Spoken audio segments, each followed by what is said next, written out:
podcasts that I listen to, even if it's just audio, I just pop it on YouTube because it's easier to find. Yep. Like I don't necessarily want to do like I'll do Spotify if I have to do anything, but it's always like weirdly complicated with all this, like splitting it into seasons. That's why I had a color code season 1 and season 2, which was great. Yeah, like that works, and we could just keep doing that for as many colors as exist. Apple's so basic, and even Spotify is such a pain because it'll automatically put you at like the top most recent episode, and at least I don't know if it's true with all phones or all apps or whatever, but you can't even just go to first episode. Yeah, like, you're stuck scrolling, and I'm like going like crazy, and it's even becoming a pain for us where I'm like, even just getting to our first episode to check something or whatever, I'm like, wow, it's impossible. What a pain. And if you just want to go to a specific episode, you can search, but if you don't remember the things, it feels like, oh, it's such a clunky system. It really is. That's why, like, even when you were saying, I'm like, Spotify needs to capitalize on becoming the sole podcast platform and like really like make their system a whole lot more intuitive. Yep.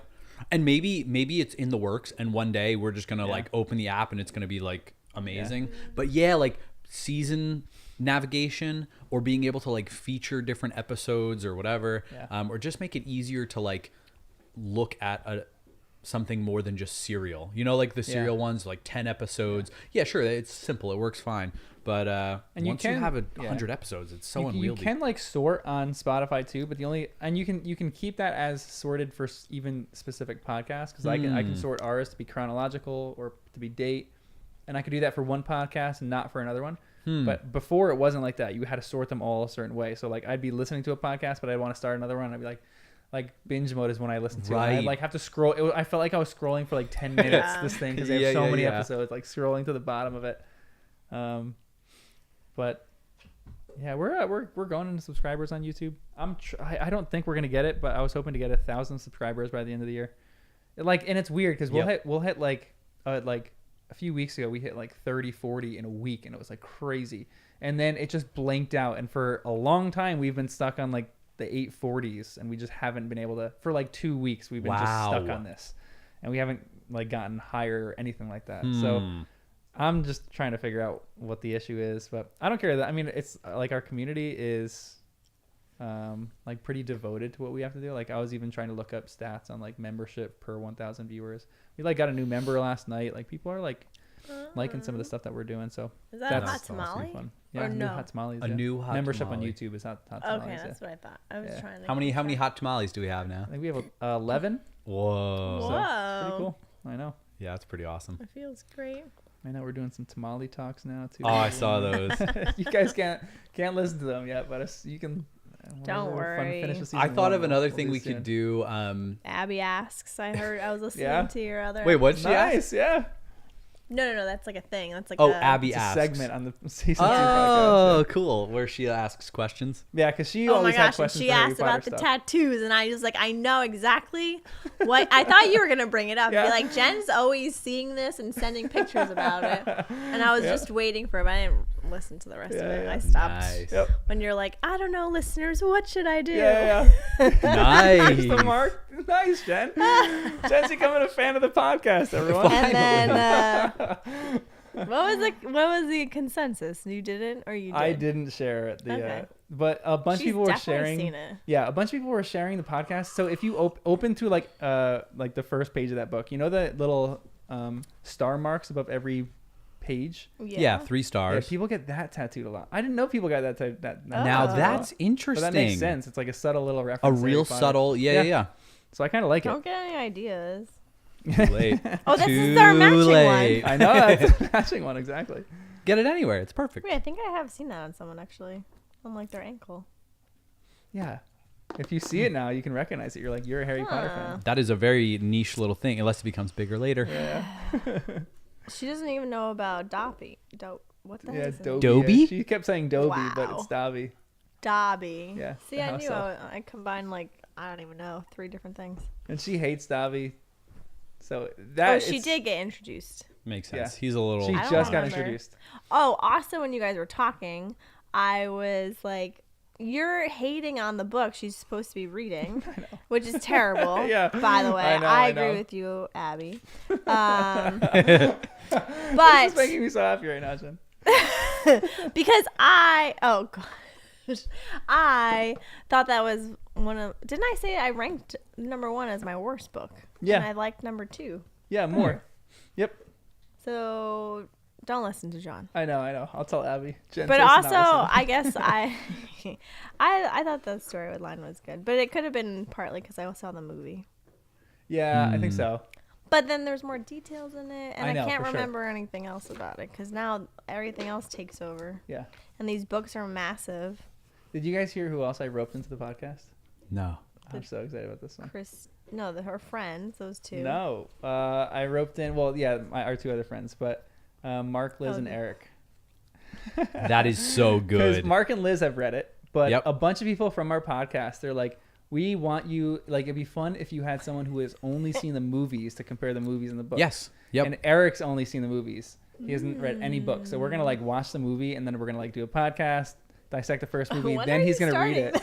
Oh, that's Well, cool. this one's Yeah, gonna yeah, be yeah. different. So I want to speed through this one because I want to do like other stuff with them as well. So like this is gonna be like even a side quest for us. Nice. So like That'd be when we're fun. finished, Mark, Liz, and Eric might actually be finished too because we're gonna do one podcast per book pretty much. It's gonna be like Yes. it's not gonna be cool. like ours. Yeah, It's gonna be yeah. like speeding through it. And then with them, we'll do something else. Like we can even do like That cross. is so good. What do they Well, call that's that? good when because then you shows get meet? an idea. Because then Lauren and Brandon can be Exactly, like and that's that what I'm too. hoping to do. That yeah. I want you guys to run it with Lauren and Brandon because your guys' rapport with them gonna would run be it. so fun. That'd be great. And Danny even can like run you it. guys were talking about that. Even if it's like a podcast, a book, your second read Yep. would be so fun with them. Like that would be so entertaining. So It would be. I know. We'd need your questions though. I know. Yeah. You guys can come here and record, and I'll just sit like in the corner over there, feeding you guys questions every once in a while. It would be very Perfect. entertaining. Yeah. That'd be Lauren great. and I. I know that would be so good. I'd be so into that. Yeah. Cool. And people are saying we need to have an MCU crossover with all the podcasters.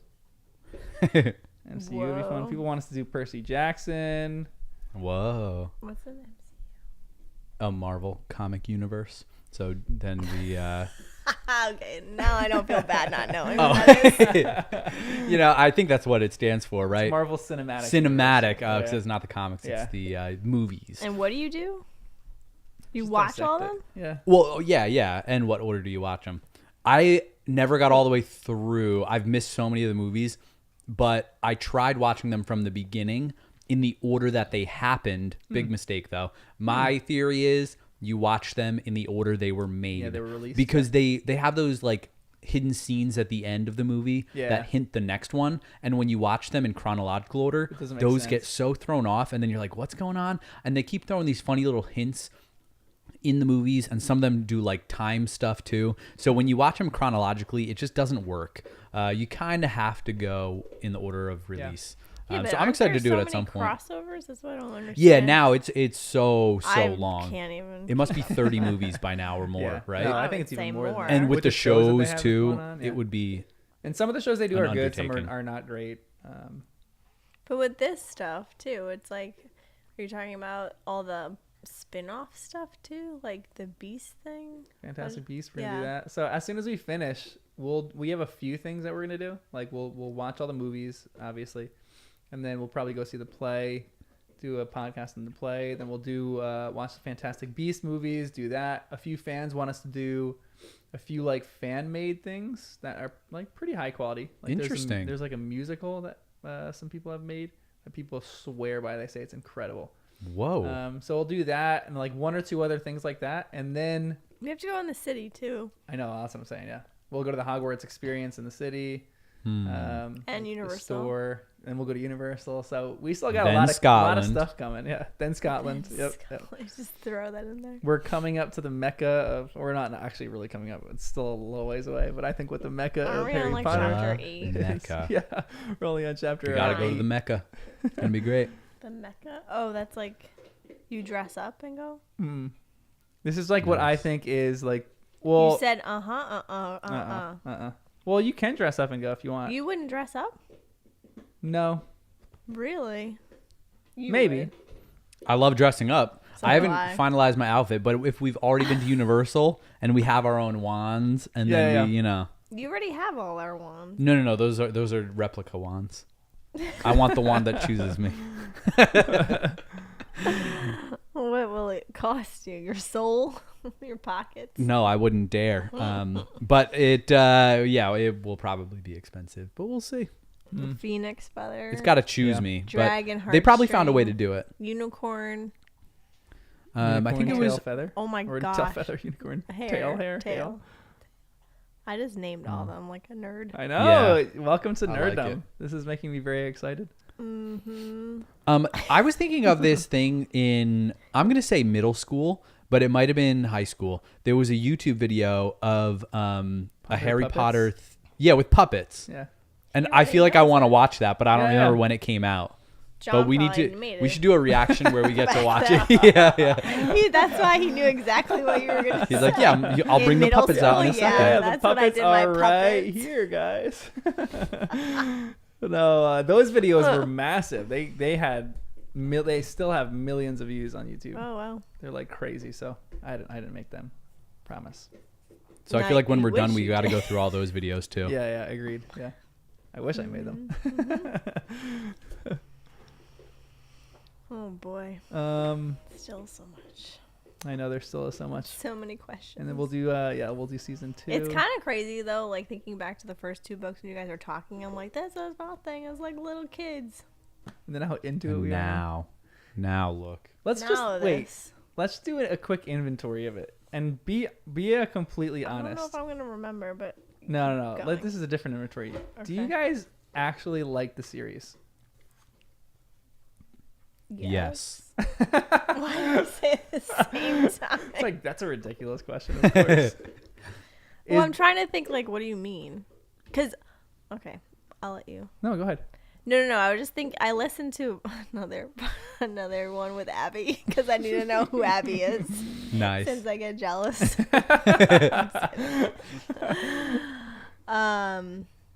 Shoot.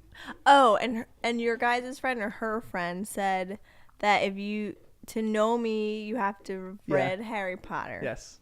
I still don't get that, even though I'm almost done. And I feel like it's because I didn't grow up reading them. Yeah, that's part of it. Don't tell Abby, though. Yeah. But Abby, we talked about that the next podcast we did, the most recent release one. And she was like... Listen, 10 minutes. Yeah, well, Christine, she texted us after, and she's like so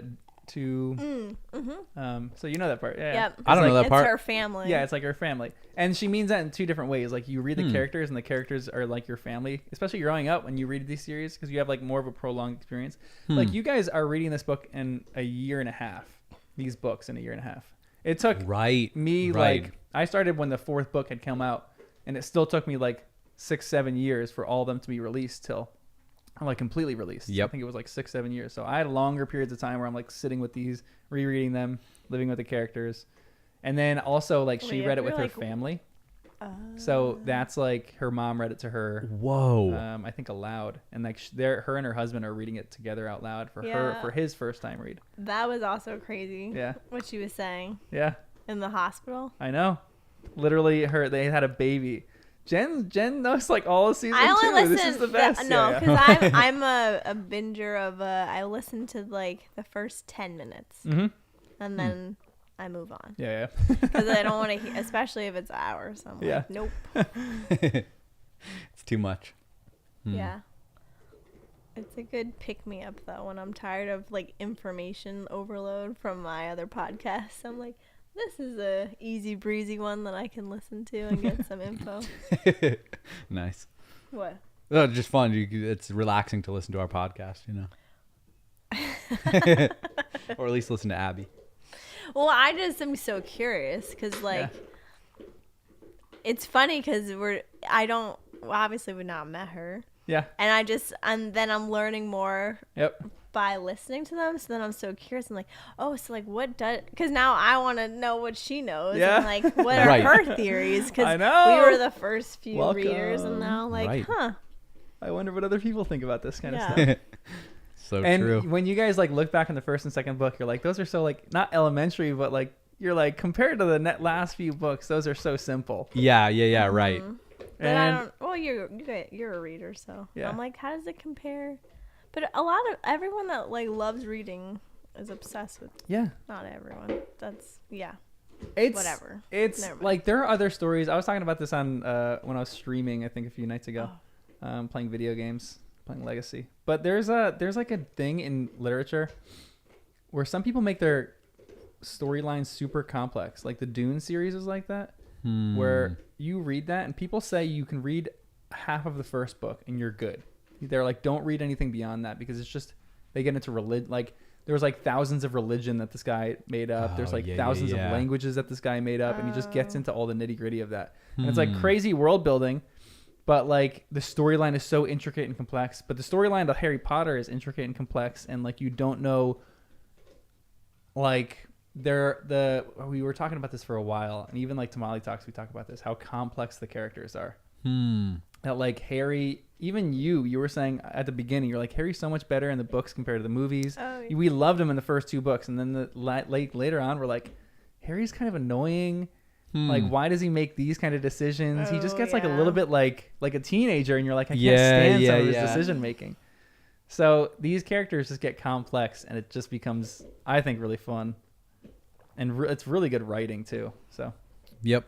And even in here we start to feel bad for Draco a little bit. I know. And it was hard to imagine that a few books ago. Yeah. And now we're like, this is weird. And he's been eviler than ever. And yet, in comparison, when he's the one in the room with Voldemort, he feels like the nicest guy in the room in a weird way. So I end up like feeling bad for him. And I'm like, this is twisted and ugh. Yeah. I don't know. It's true. But you guys actually do really like this series, right? Yeah. Big time. I think I'm always hesitant because I'm like, I'm not a Potterhead. Oh, yes, you are. Yeah, you are. Maybe I'm just in denial. Yeah, Potterhead in denial. Wait, so is Abby? She's not hooked on it yet No. because she's doing it to burn you. Yeah. Gotcha. But we, like, you guys, if you guys... The first two books are She Can Burn You. Thank you. And then she's going to be... You guys probably will agree with me. She's going to get hooked on the third book, maybe the fourth one, right? I hope so. I'm surprised she's made it. Where are you guys now? We're at the beginning of book 2. Okay, all right, beginning. Because I was like... I don't know. I think I liked it because I knew I grew up with the first book, kind of. Like, as a kid, I read it, and I don't remember any of it. And then saw the first movie, so it was kind of like... meant something to me, but I feel like it's not the greatest.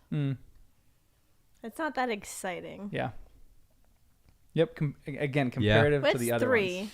3 Phoenix. is Azkaban. No, Azkaban. Prisoner of That's Azkaban. good too. So that's like then all the 4 was mystery really good. and the reveal, and that's why it really does feel like it took it to the next level. We just had someone comment on Reddit, on like our members intro Reddit, and they were like, I've been really hesitant about joining the community. I'm a first-time reader. She said, I just finished book 3 and I started book 4, and I am obsessed with the beginning of book 4 because like you were too. That was me, Yep. right? That was like the best. I'm like trying to remember that. Book 4 was when they go into the house and like the house, Nagini that and Riddle stuff. house, Nagini, all that kind of Yeah, stuff. that So was interesting. So good. But she's reading a few chapters and she listens to the podcast, and she reads the next few chapters, listens to the podcast. So it's like pretty cool. She goes Let's back see and if forth. Abby gets the polyjuice guy. Oh, I know. Barty Crouch Jr. Yeah. Yeah. Junior. Let's see. I want to see how detective. And then I guess we'll fly her out so we can do our trivia night at the end of everything. Exactly. Oh man. I'm glad that you guys are liking it though.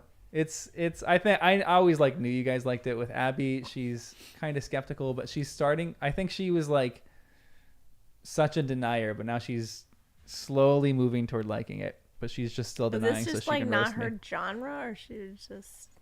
Yeah, fantasy is not her genre. But this, would you guys even characterize this as fantasy? To me, it doesn't feel like I it. don't know. I'm not an English major. Fair. I'm like, I don't know what other category. What are the options? Multiple choice, please. Yeah, if you give me options, I'll tell you where it'll go.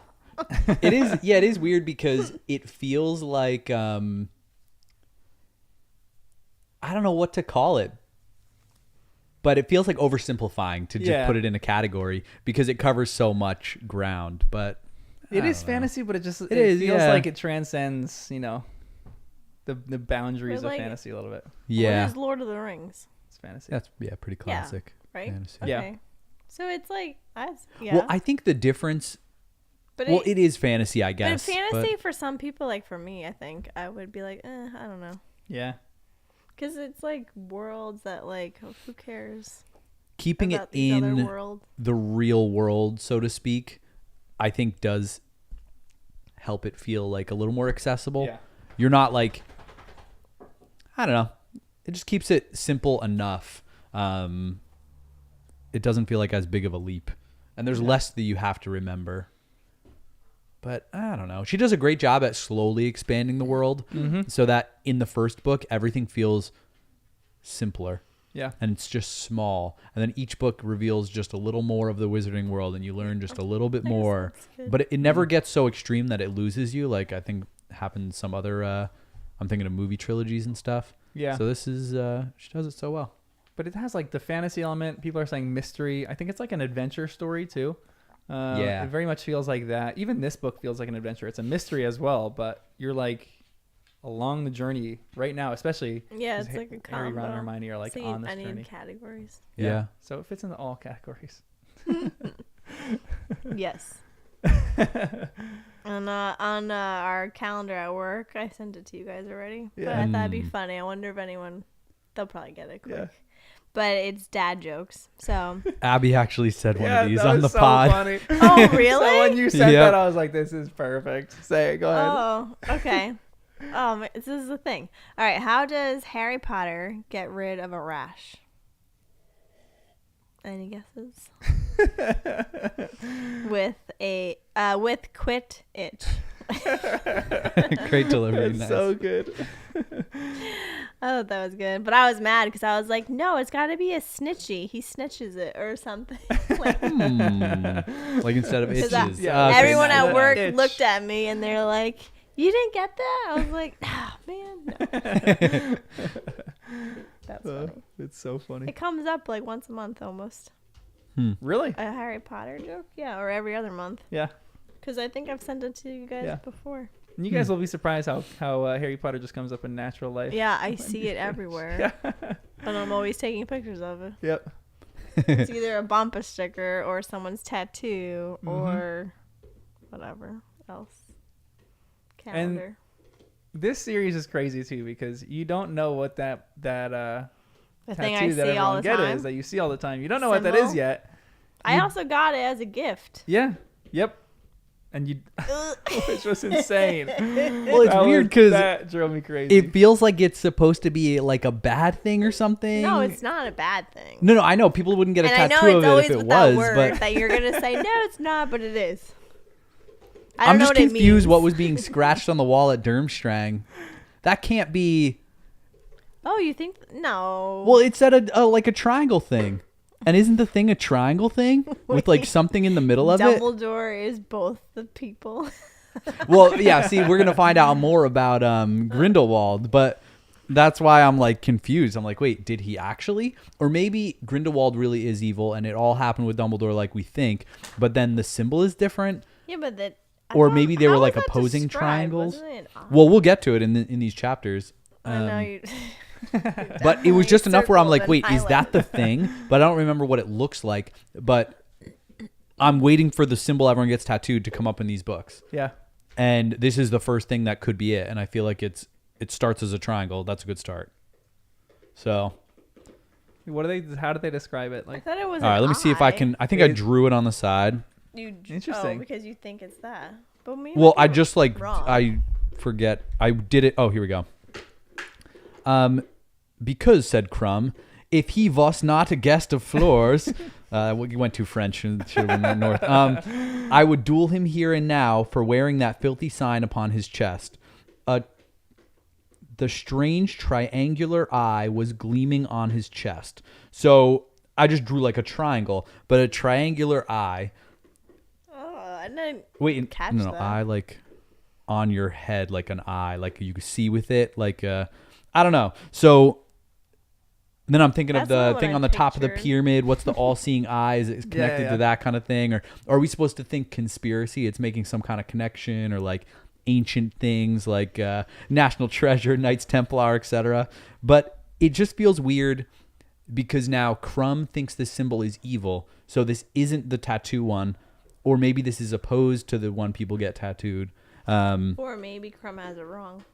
Maybe everyone has it Yeah. wrong. Always wrong. What? What are you trying to sneak words in that you think? That wasn't really sneaking. So yeah, that's one of the fun parts. Is That is so we'll annoying, talk about though. this. Is it gonna click to me before I get to the part it's supposed to be, though, because I see these things?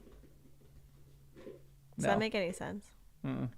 It doesn't make sense. It's not going to click until Okay. it's actually like revealed what this is. Okay, good. Excellent. Because that's even another thing. There are two things. You don't know what that symbol is, and then what is the title of this book again?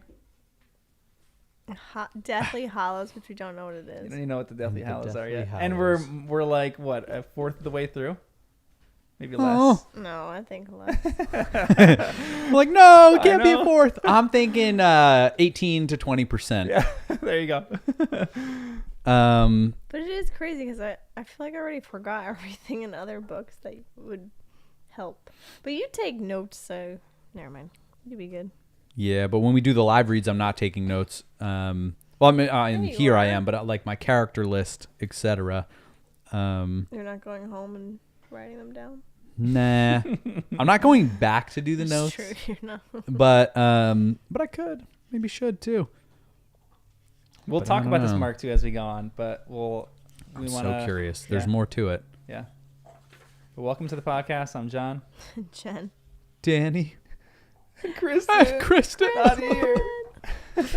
Well, first on only No. podcast, so she's not here. This won't happen again, but Maybe she could send you a voice memo. I know, yeah.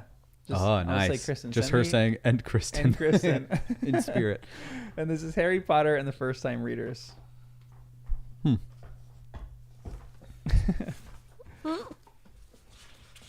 Okay, we are on chapter 8, The Wedding.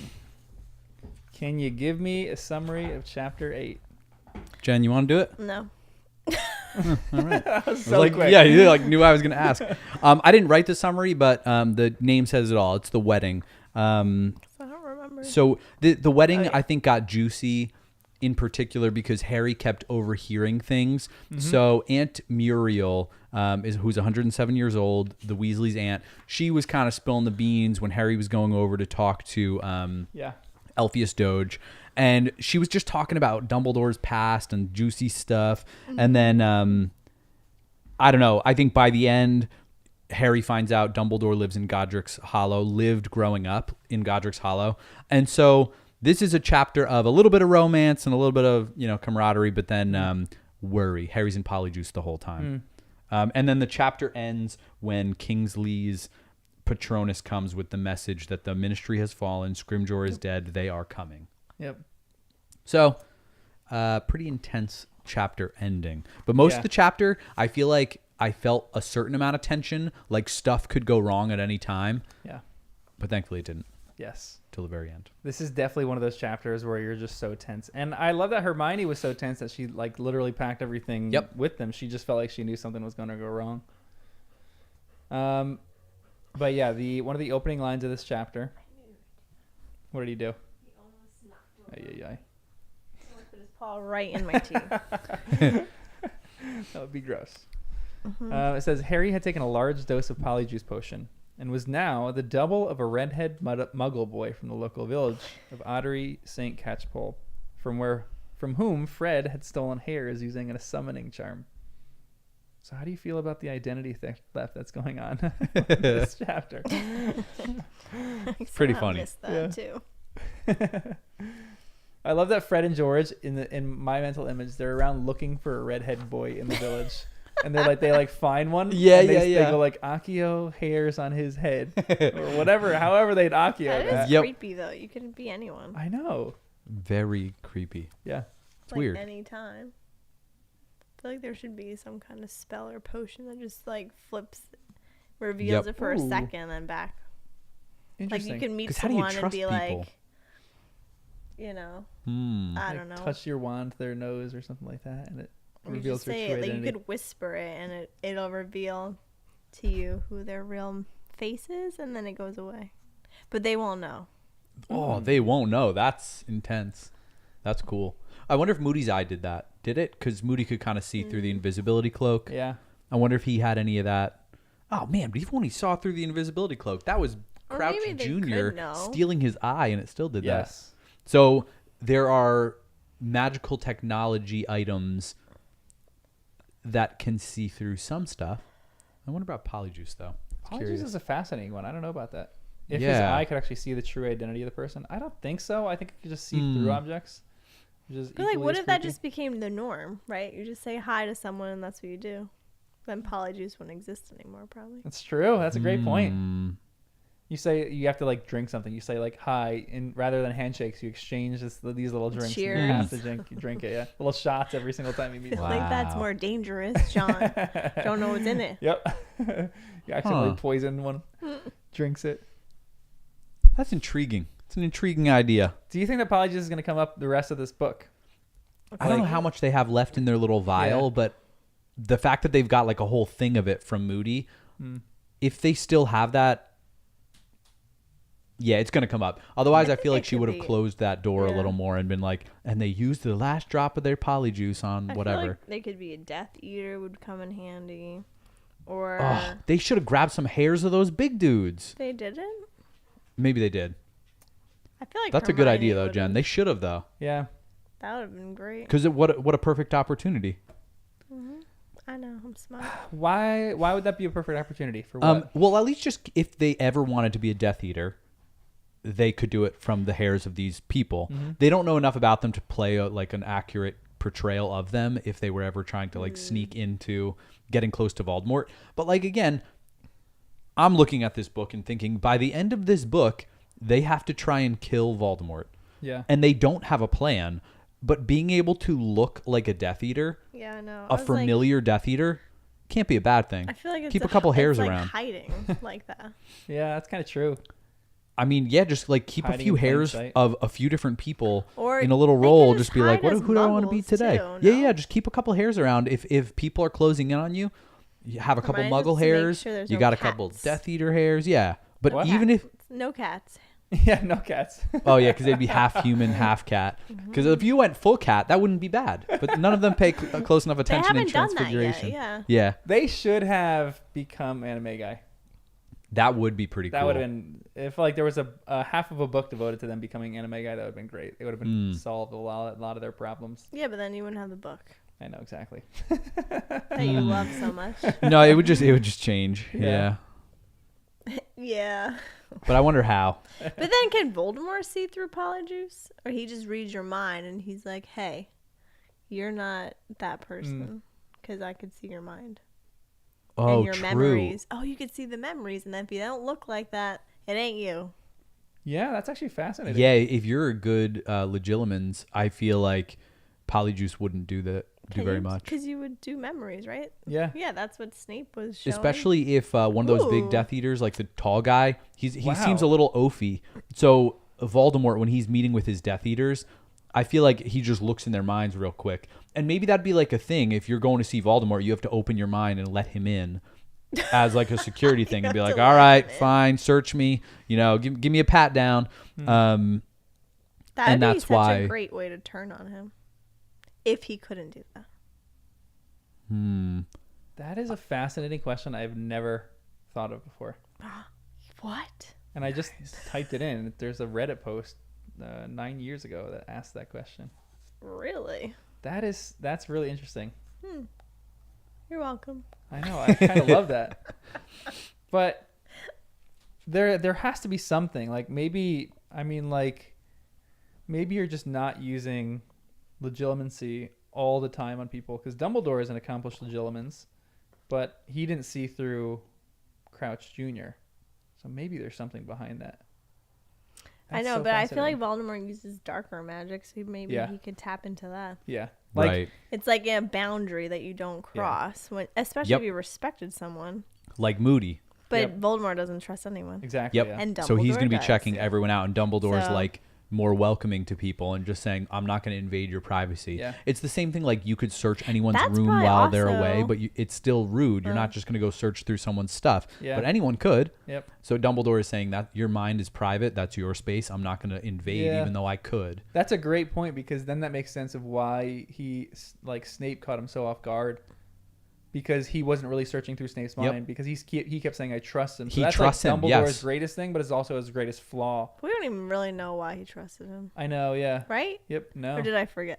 No. It wasn't revealed. Nope. It just keeps saying he trusts Severus Snape. For And some we're just left thinking, at least I'm left thinking, everything that went down had to go down in order for Harry to like do something or learn something or to fulfill some prophecy or something else.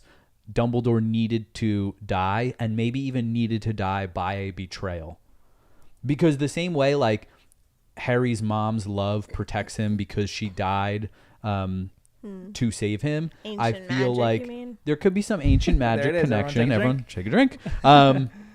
There could be some connection to being betrayed, like does something good for Harry or against Snape. So because Snape betrayed, he gets some kind of curse that like might have sealed the deal on some deep magic that Dumbledore had as a shield.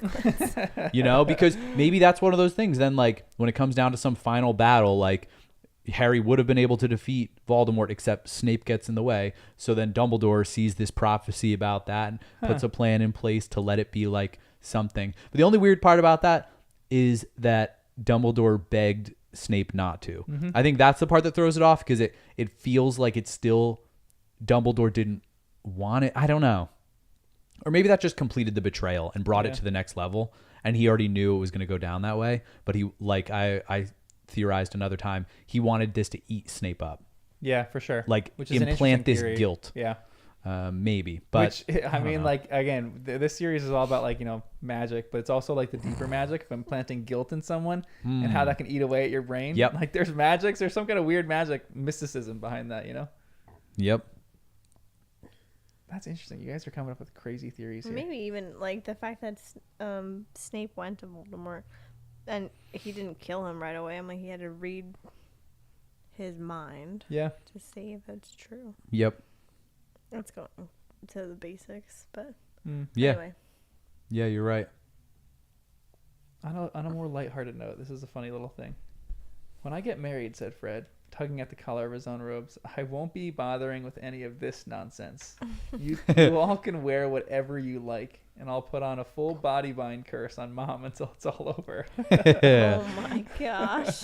Who do you think Fred and George are gonna marry? Because they're talking about these going after Vila, going after like these women in the town. You know, They could get anyone they want. Wait, who is that The cute Vilas girl in would be town? funny. They like Yeah. a Muggle girl. I like that. Yeah. I feel like one of them should end up with a Muggle girl. Yeah, that'd be kind of sweet, right? Only because they're a big wizarding family, and I feel like they've got to like let's end all this weird stuff. And Yeah. like being a wizard is cool and all. Isn't Ron but- starting to do that? a Muggle born. Muggle born, that's a step in the right direction. Yeah. I'm saying an actual Muggle though. Yeah. Got it. Yeah, and like I can't see that working. wow, interesting. That was the starting of Ilvermorny, the school in America for witchcraft and Oh, wizardry, right. was started by a witch and a Muggle. Huh. So I that's can pretty see cool. it reverse. Yeah. Yeah, and you're like, that's fine. You're my muggle.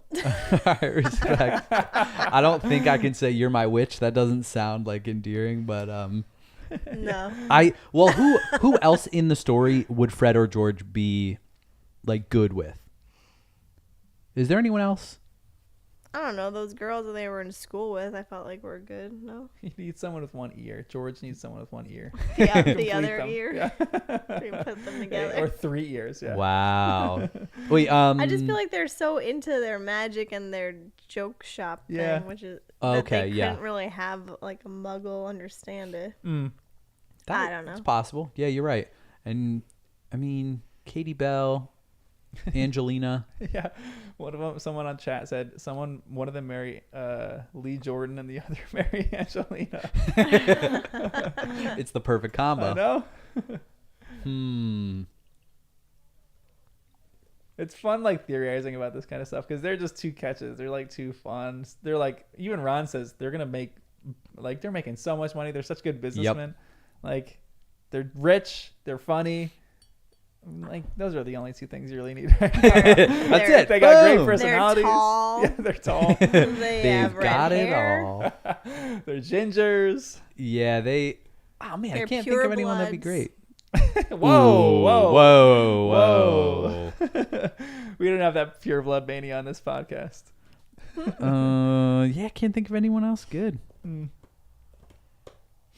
This is the more serious discussion for this chapter, though. A mermaid. Sorry. They're gonna marry a mermaid. Yeah. I feel like they would marry some weird creature, you know? And they make some crazy invention of like feet for her, so she can flop around on this thing. I just saw It's like a Aquaman, wheelchair like, for advertisement, so that would be interesting. I don't know what's that mean. Aquaman No, I know that. I mean, what? advertisement? Like, oh, that brought it to mind because Yeah. is he a merman? I don't know. Yeah, something like that. Oh, Or he's alright. Yeah, yeah. He's like, isn't he Poseidon or something like I that? have no The idea. god of the sea. But he doesn't have fins, I don't think. Yeah, He just kicks. yeah. Or Kicks enemy butt. Yeah, I It's guess like Pirates of the Anyway. Caribbean when the Anyway. mermaid can come on shore once a year or something like that. oh man. Yeah. So that could be cool. What were you saying? This is the serious part of it. An odd symbol, rather like a triangular eye, glistened from a golden chain around his neck.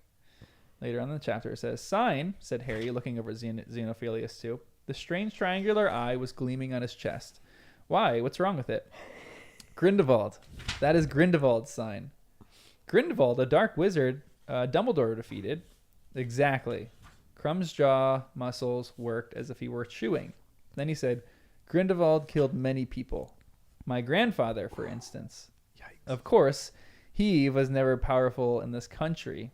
They said he feared Dumbledore, and rightly, seeing how he was finished. But this, he pointed a finger at Xenophilius. This is his symbol. I recognized it at once. Grindelwald carved it into a Vol at Durmstrang, and when he was a pupil there. Some idiots copied it onto their books and clothes, thinking to make themselves impressive, until those of us who had lost family members to Grindelwald taught them better. Crumb cracked his knuckles menacingly and glowered at Xenophilius. Harry felt perplexed. It seemed incredibly unlikely that Luna's father was a supporter of the dark arts, and nobody else in the tent seemed to have recognized the triangular, rune-like shape. So he even mentions it's like a rune-like shape. Is it a rune? No, it sounds more like it. Yeah. But, so, again, what is this symbol? Does Crumb have it right? Do you trust that this is the actual mark of Grindelwald? Yes. I don't know. I do. I trust that it's the mark of Grindelwald. But I think there's more to Grindelwald that we don't get. I think Dumbledore's in on it too. But I'm not sure because it is weird. But I think maybe just that feels like a little more exciting, the possibility that there's something deeper with Grindelwald, and that the reason Dumbledore didn't tell the whole story with his defeat of Grindelwald is because he couldn't tell the whole story without giving away something else. Could he have known about Harry that far back? Could he have known about Voldemort? I don't know, but there could have been a reason for keeping something a secret. Could Grindelwald really be good though?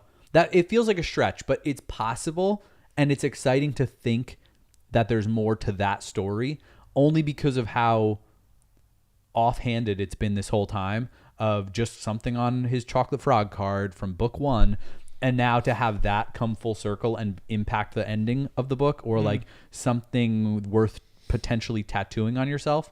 So I just think it's a cool idea. But it also could just be a miscommunication. Like Grindelwald's symbol looks similar, but Dumbledore made another one to oppose it and be good. But I don't know. I think the most likely to me is that there was a misunderstanding. What people think about everything with Grindelwald is not true, like Rita Skeeter said. Or even, wait, was that actually Muriel who said that? Like, there's more to that story, or it wasn't so simple. Yeah, I think, Rita said that. So I'm like, oh, maybe. But maybe that's a good thing. It's not more to the story because Dumbledore did a bad thing. It's more to the story because Dumbledore did even better than we realize. Maybe Grindelwald was under an Imperius the whole time and did bad things, but has a good soul and like other stuff that Dumbledore was able to do. But I just don't know what. It's hard to connect the person I thought of as being Hitler with now. I'm like, all right, my World War II comparison maybe is not so true anymore. But, it's intriguing. Do you think that Xenophilius knows what he's wearing? Or does he have a different meaning behind it or something like that? I do think he knows. Because that was a weird line that it said at the very end of this. It seemed incredibly unlikely that Luna's father was a supporter of the dark arts, and nobody else in that tent seemed to have recognized the triangular, rune-like shape. So is Xenophilius maybe a supporter of the dark arts, or is maybe Grindelwald good, or is this something completely different in Xenophilius' eyes? Maybe he just, for Xenophilius, did he see it and he was just like, that looks cool, and then he wore it? No, I don't know. It seems like the kind of thing he would do, but he knows a lot of stuff. Yeah. Like, I think he knows more than the public knows. Or, like, I feel like he has, like, these secret little... What am I trying to say? Like, things that he like little tidbits of information. Yep. Yeah. He would do well at trivia. Because even Luna comes up with these, like, creatures. Or my dad, like, found out about this. It's in his paper and stuff. And no one... Even Hermione doesn't know what... they are. Being an editor at a newspaper like that, he would be exposed to a lot. And what I wrote when he originally came in is, how old is he? He's got hair like cotton candy or candy floss and like long white hair. I don't know. It just feels something about him to me. Oh, wow, that's funny. It even mentions the symbol, an odd symbol, rather like a triangular eye, glistened from a golden chain around his neck. Wait, golden chain around his neck? That's weird. What? Because I thought he was saying it was on his... gleaming on his chest. Interesting, because when Crumb was talking about it, gleaming on his chest, I took that to mean... A pin? No, on his robe itself. Like it was embroidered in or something.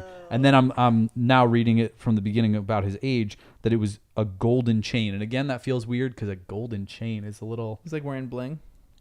Yeah, how blingy is this? A big old gold chain with a thing that Crumb from across the room could see, like, boom! Yeah, but it's not that big. It's like if underground rap scene in London. And Xenophilius is part of it. Xenophilius is actually a pretty dope rap name, too. Yeah, respect. My name is Xenophilius Lovegood. That is I respect that. What's his nickname? He must know. His nickname? XL. XL? Yeah. XL. The big man. The big man in XL, London. Yeah. That actually works for what he does too.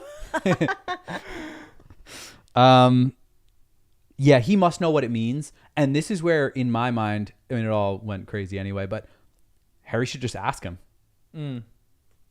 Hey, XL, you know, that symbol's causing a bit of a stir. There's some negative stuff associated with that, according to Crumb. Can you explain the symbol to me? Play it even simpler than that. Hey, really cool bling on your chest. Can you explain it to me? Like, you could just simply ask or compliment it, see if it leads to something. Because Harry always does that. No, of course he never does. Always chooses to do that. He just goes away I'm and subbing in for Kristen. Whenever I'm hard on Harry, it's like you got to defend him. It's good. We got to balance it out. Yeah. Because it's true. He's not going to ask, and maybe it's a respect thing, or he just doesn't feel comfortable. He's never but I wish he asked any questions that give information that help us as a reader. I know. No, he does eventually, but Dumbledore keeps shutting him down, so maybe Harry's kind of learned, like, but still, I never get in this answers. One, after the end of the chapter, he's like, why didn't I ask Dumbledore any of this? You're right. He's literally thinking that this whole time, and it's like, well, now's your chance to collect information. All right, but that one time, he did try to find out what happened to his hand. And Dumbledore shut him down. but he was guarding him from something. I think not only could Xenophilius know what it is, he could have been involved with it in his youth. We don't know where he went to school or anything. We just assume it's the same as Luna Hogwarts. But is it like an order? Like an order of something? Yeah, it totally could be. But what would it be? An order of evil? Or Why you're do we saying think it's evil? I don't get it. So we assume it's evil because he dueled with Dumbledore. Yeah. That's what I'm not following. Well, I don't know anything about him because we assume he's evil. We're assuming I don't remember because he's always been evil. You know what I mean? Like but Dumbledore defeated him in 1945. It's defeated him or dueled with him. The words make a difference. The chocolate frog cards. That's what according to Elpheus, are not so reliable. Because dueled could be like who's more powerful. I think it said defeated. Okay. Yeah, he's known for his defeat of the Dark Lord Grindelwald. It was a legendary duel, but he was the one that defeated Grindelwald. And then Rita is saying it wasn't all that. Yeah. That there was a white flag, actually, which would have led to Dumbledore being able to actually talk with him. But it also was implied by Rita maybe that the duel happened hidden away somewhere. And then the story came out afterwards. So it was one of those things where I'm just imagining Grindelwald and Dumbledore somewhere having this duel up in a mountain or down in a cave or in a hidden room of some castle or whatever it was. And then they come out and we don't even know what happened to Grindelwald. Did he die on the spot? Was that part of something? Has he been in Azkaban this whole time? Is he still around? Yeah. Or did he he's polyjuice and do other things? The dark arts, and he's a wand maker. Is that the same person? Wait, who are you talking about now? Gregorovitch versus Grindelwald. Oh. Yeah. Yes. Which is a great point. No, good catch, good catch. No, because both that's of them, Harry did get distinction. confused there because they're having the discussion about Grindelwald when all of a sudden Crumb raises his wand and Harry goes, Gregorovitch, because that's the one who made his wand. For a second, I thought they were the same person. That's why I was having a hard time. I know. They're like almost the same, but okay. Two different people. Yeah. Got it. Sorry to interrupt your back and No, that's a good distinction because just to make sure that it's keeping those things straight. Do you think that that Voldemort is after Gregorovitch, the wand maker, just to get information from him? Like, what is this? Is he trying to figure out That's what he tried to do from Ollivander. Yeah. So does Gregorovitch know something that Ollivander doesn't? Maybe he was more familiar with the dark arts because he worked with the other G. Wow, you think he maybe made Grindelwald's wand or something? That'd be pretty intense.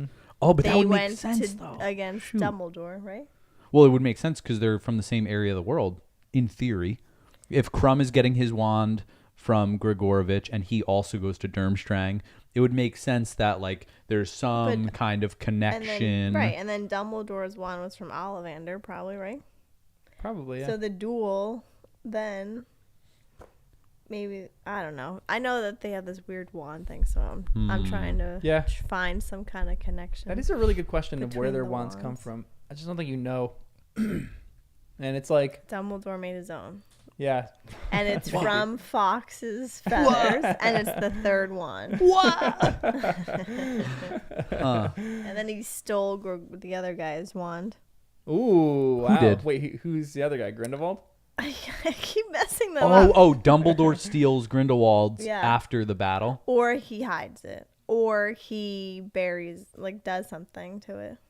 Where is he? We don't even know where Dumbledore's wand is. We just are like, maybe he got buried with it. That's what I don't understand. He's the most powerful. Yeah, shouldn't it be in a museum? No, I think Harry should have it. Harry gets it. Then you guys all the said wand that chooses the wand wizard. Doesn't work as well with that's a just new theory, but no, I think Danny's saying Danny's that. Theory. Yeah. But could the powers be like? Oh no, but then he's also gotten flips up, and that he said it gets the wisdom of the person. Passed the down. Previous potentially. Well, only because Neville got another wand, right? Wait, where did his wand come from? Was it his parents' I thought wand? it was his parents' wand. He was originally Didn't it break? using his parents' wand, and it broke in the order or the Ministry of Magic. And then he got a new wand, and the new wand worked a little bit better for him Because it chose him. Yeah. Unlike the one that was a hand-me-down. So, and then Ron had a hand-me-down as well. Yeah, right. So maybe there's a difference between hand-me-downs versus like defeating a wand in battle. Yeah, maybe. Well, Can only you because take apart Voldemort. a wand? Ooh. You wouldn't do that though. Right? That's Like, break actually it down and I think about that. This is a weird thing that I think about all the time. How do they get the core in the wand? Oh no. and And could like it a be little- taken out? Yeah, a little like screw point or something like that. It's like non-invasive surgery. They just have a little thing, and they just over the That course is of like a kinda few weird. days, he like wheedles this I phoenix feather in there. guess. Or does the tree Such a have to light grow thing. around it? They're all light.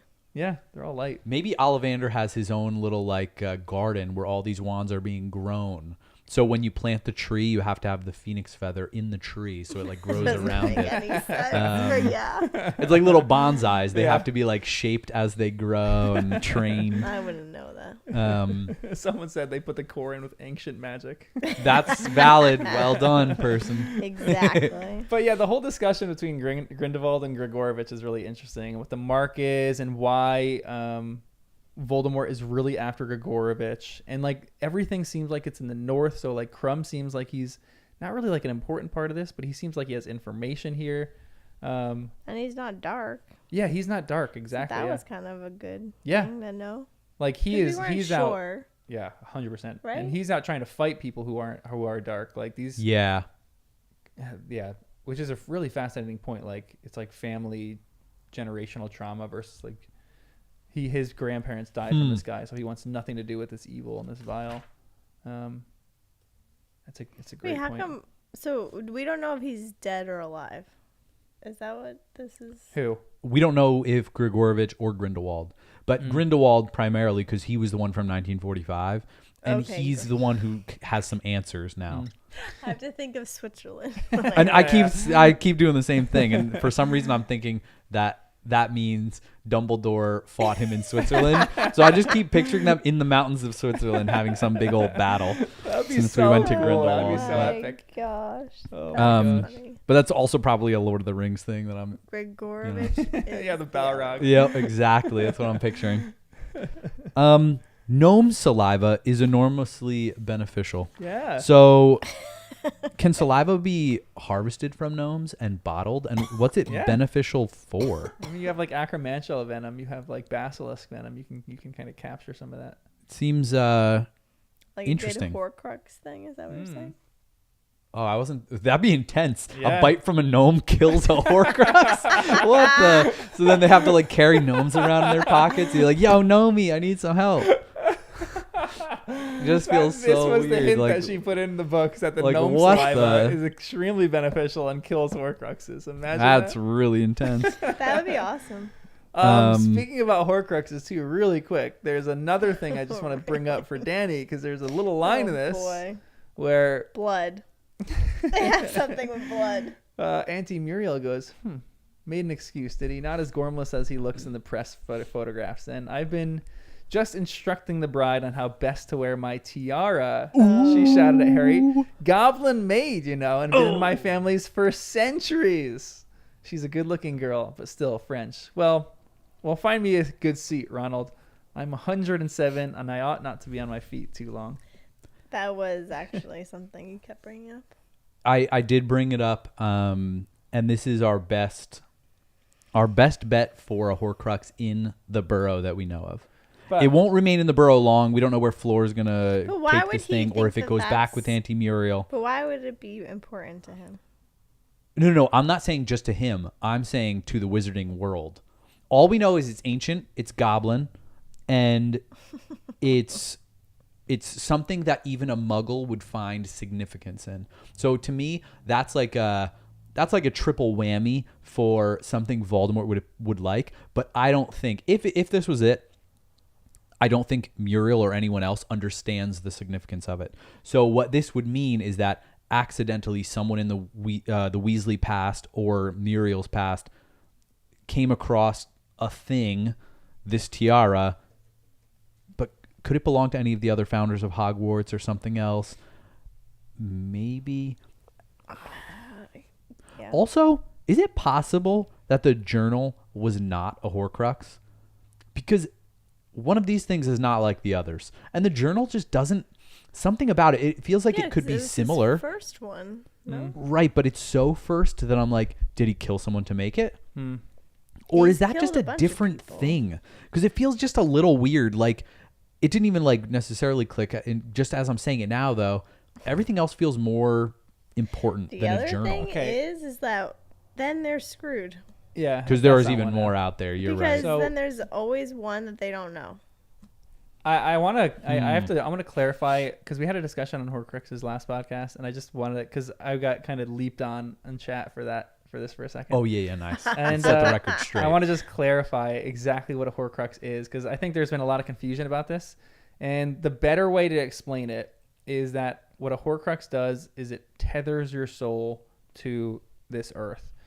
So it's like I guess like an anchor point, like it leaves your soul bound to this earth. So if Voldemort has 7 of them, you have to destroy all 7 before the last person can be destroyed. But they don't actually resurrect you. The Horcruxes just tether your soul. You have to be resurrected by some other ancient magical power. Which is like the 4th book, he got this like little stew made. Yeah. And Yep. then in the second one, he's trying to like take over the body of another person and come back that way. But the Horcrux itself just tethers his soul. But that being said, the reason I got confused over that is because, and like I'll this isn't like a crazy spoiler. You're theorizing about this, but Dumbledore is very convinced that the second one or that the diary was a Horcrux. Yeah, it's true. And the diary is just a different version. It's like an anomaly Horcrux. It just doesn't fit in with some of the other Horcruxes. Yeah. Like it's less like an object and more like these memories are stored. And like it felt like Voldemort was coming back through the diary in weird ways. But Dumbledore was convinced that the diary was a Horcrux. And again, one of the big questions in this chapter is, do we actually trust Dumbledore? Like, was he right on the diary? Was he right on the ring? Is Dumbledore himself like holding Horcruxes somewhere? Yeah, oof. That's a weird one. Yeah. And can the Sword of Gryffindor destroy Horcruxes? Or is it one? Yeah. And it's one of those weird things that we just still are so in the dark about it. And we want Harry to find an expert. And that's where I'm really hoping Wait, RAB can be the I expert. don't think. What? Sorry, I'm No, go for it. You don't think what? That the sword could be a Horcrux. It could be. Why not? Only unless he's leaving it up to like it being. So it's was or is in the Hogwarts or in Dumbledore's office with no protection. Everything else has had protection. Yeah, And the diary like leaving it was under their even nose in would be. a Death Eater's Yeah. possession. Which- So that's what makes me think that it's not. Great question. Which is Yeah. my question as well for Danny for the tiara. If the tiara is actually a Horcrux, would Floor be going absolutely Then mental right Aunt now? Muriel is a Death Eater. Yeah.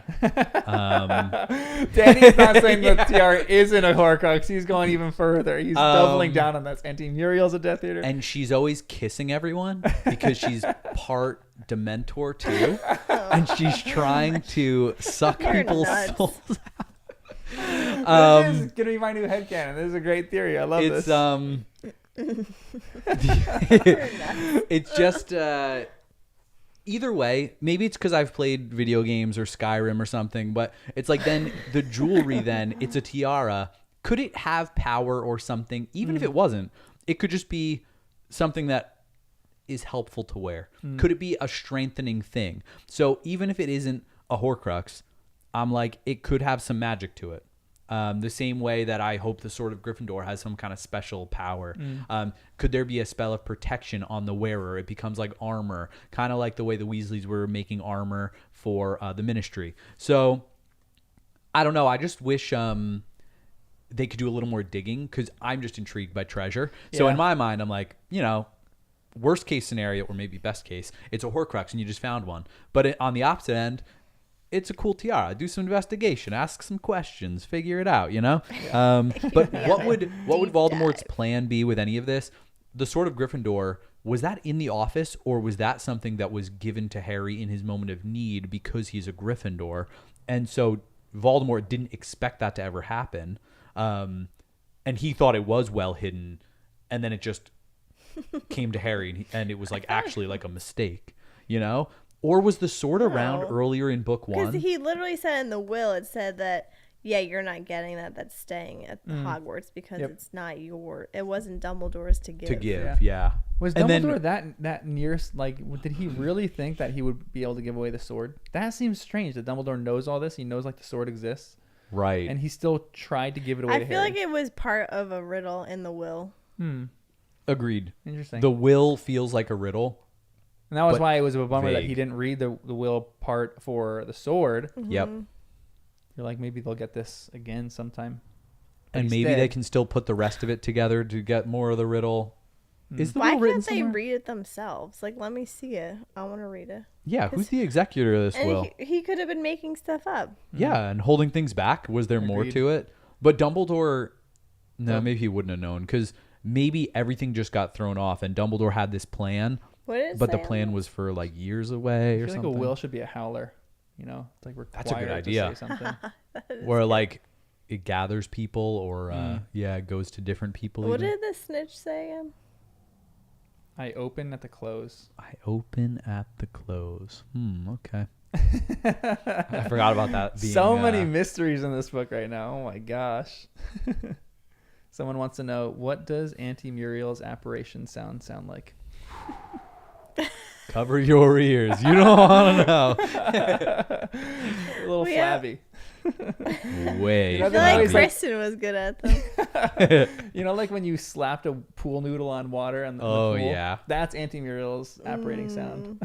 Yup. Just that belly flop. Oh, a little more resonating. Like, lots of little more reverberations. There's like a concussion There's like when she folds in gets somewhere. You like feel it. Oh, oh my gosh. We asked, does Grigorovich know the secrets of wand lore that Ollivander doesn't? We kind of talked about that for a little bit, but does he know stuff that Ollivander doesn't? Everyone seems to think, in this book at least, because we're from England, that Ollivander is a better wand maker, but does Grigorovich know deeper secrets than Ollivander? Even though Crumb says he's a better wand maker. Whoa. So the whole idea of wands is really fascinating in this book. You just don't know. And what's her name? From the wizarding tournament, whatever. What's her name? Floor? Was her own. Floors, yeah. Yeah. It was not. Well, she used the core. The core was her grandma's hair, so she probably like brought in the core to some kind of wand maker, maybe in France somewhere, and then he fashioned it, or she fashioned it. But yeah, I'm trying to picture what that looks like. I know, seriously, me too. It's weird. It is a fascinating thing. We'll just say ancient magic. They make it by ancient magic. It braids the wood around it and then seals it.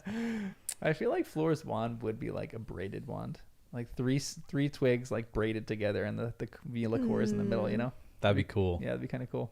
Like a French braid. Yeah, like a money tree. You know the what they do to the. One of my favorite. Why are we doing all these plant references? I cannot follow. Sorry. What were One of my favorite descriptions in this chapter is the radiance with which she gives off. It describes her as the radiance that she's walking down the aisle. It doesn't deluminate everyone else. It makes everyone else. Oh yeah. Who are like radiance falls upon. Even what a cool way to say that. I know. That was such a good line. I know. Even Bill. Yeah, no, even Bill looked like he didn't get bit by a werewolf. Cool. Great description. Such a great description. I know. Like, to me, I feel like that's the purity. Like, Vila, I feel like are seen as more of a negative thing in this, but I feel like that's the pure power of a Vila coming forward. Because she's like an 8th Vila or whatever like that. And it's like someone whose their beauty is not just something that is vain, but it's something that is like used to help other people. I like that. I don't know. I kind of like that. Okay. So Fred and George need one. I know. Oh yeah. They're gonna both get Vila twins, you know. How few wizards realize just how much we can learn from the wise little gnomes. You guys are stuck in the gnomes. So interesting. The gnomes are really. They got a lot of page time. You know what I mean? They did. Tiaras get one little mention. I know. And the gnome. Ooh. All right. I didn't know Ginny's real name was Ginevra. Me neither. Respect. I think it's Ginevra. Ginevra? Oh yeah, I might have So They misread it. both are not that great. What? Their Ginevra. names? Ginevra and Ginny. I mean, they're okay. Not, you know. Well, we're gonna have a discussion about Dumbledore here. This is kind of how it kicks off. Well, in that interview Harry went on, Rita Skeeter hinted that Professor Dumbledore was involved in the dark arts when he was young. Don't believe a word of it, said Doge at once. Not a word, Harry. Let nothing tarnish your memories of Albus Dumbledore. And this is where we get into a lot of the Dumbledore stuff. Why did nobody ever see her, Alpheus? Squawked Muriel. Why did half of us never even know she existed until they carried the coffin out of the house and held a funeral for her? Where was saintly Albus while Ariana was locked in the cellar, off being brilliant at Hogwarts? And never mind that he was going on in it. Never mind what was going on in his own house. What do you mean, locked in the cellar? Asked Harry. What is this? Doge looked wretched. Auntie Muriel cackled again and answered Harry. Doge looked to be on the verge of tears. Auntie Muriel, who seemed to be enjoying herself hugely, snapped her fingers for more champagne. Numbly, Harry thought of how the Dursleys had once shut him up, locked him away, kept him out of sight, all for the crime of being a wizard. Had Dumbledore's sister suffered the same fate in reverse, imprisoned for her lack of magic, and had Dumbledore truly left her to her fate while he went off to Hogwarts to prove himself brilliant and talented. What do you think of Dumbledore now? I feel like it's hard because I could see it being like that being true, and then that's why he cares so much more about people now. Like he's trying to make up for it. Great point. Or the Muggles, it's like, okay, my sister wasn't able to have powers, so I want to tap into what that world is like. Yeah, seriously. Or the other way, where he always cared, and it was just a parent's like respect, right? You don't talk about it because it's not your place to say anything.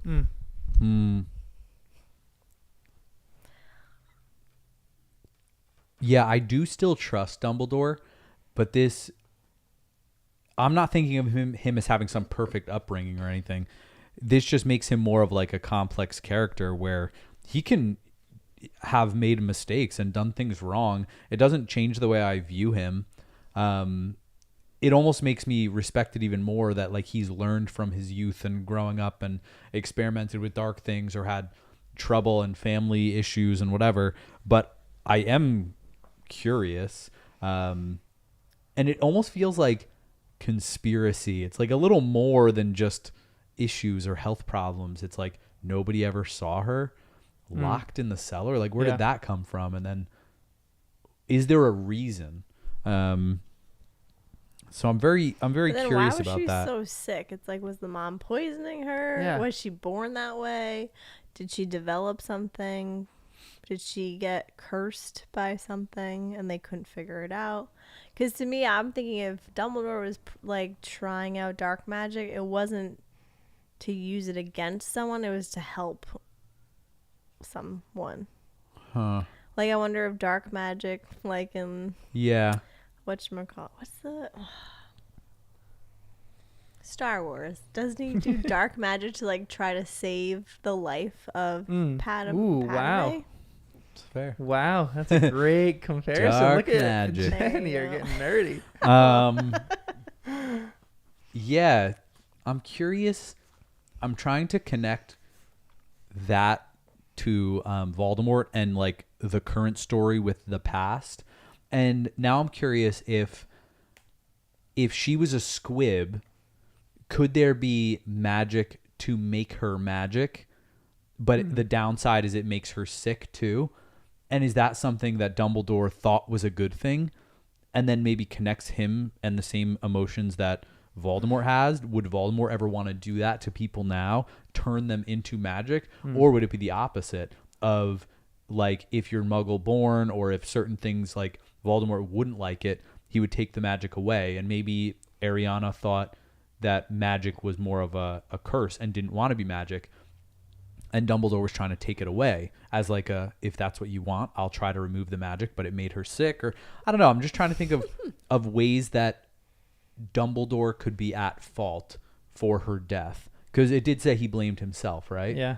So how would Dumbledore be to blame? Well, for also, her sickness, her death, or anything else? it could be as simple as, like, he was like the smartest wizard to be coming up into adulthood, or like, so if Dumbledore couldn't figure it out, no one could. Yeah, for sure. It could be as simple as that, or it could be like what you're saying. It could also be he's known for like a lot of different things, but like the 12 uses of dragon blood. Maybe he was off doing research, trying to figure out ways to heal her, and that's how he really gained his like renown, and he wasn't able to before she passed away or something like that. But maybe could it possibly, I don't know if I want to put this in your mind, be evil intentions? Is Dumbledore being really neglectful here? Did he leave the house because he hated his sister and he didn't want anything to do with her? Same with his brother. There was a fight at the funeral, apparently. Yeah, maybe he was very arrogant, and it's like, I'm going to make something of myself. Maybe Dumbledore's so good because Ariana gave her magic to him, and that made her sick. But it's what she wanted. Maybe it's not what she wanted. Dumbledore took it forcefully. Maybe she... Oh, I don't know. I don't want tainting all these things. No, maybe it was none of those things. And maybe Dumbledore has the purest of motives this whole time. I am pissed off at Snape. So, like, no. Why would Aberforth punch Dumbledore? So it's like even people in the know. True. It's one thing if Muriel or people from the outside don't know. But yeah, if Dumbledore's own brother, we assume he knows the whole situation, still was... Again, we assume mad, punches Dumbledore at the funeral. Why? Like, you were supposed to save her. You were supposed to protect her. Yeah. Could be bitterness like that. And that's why Dumbledore blames himself, because he actually could have saved her, or was about to, or like didn't quite get to it. That was his job.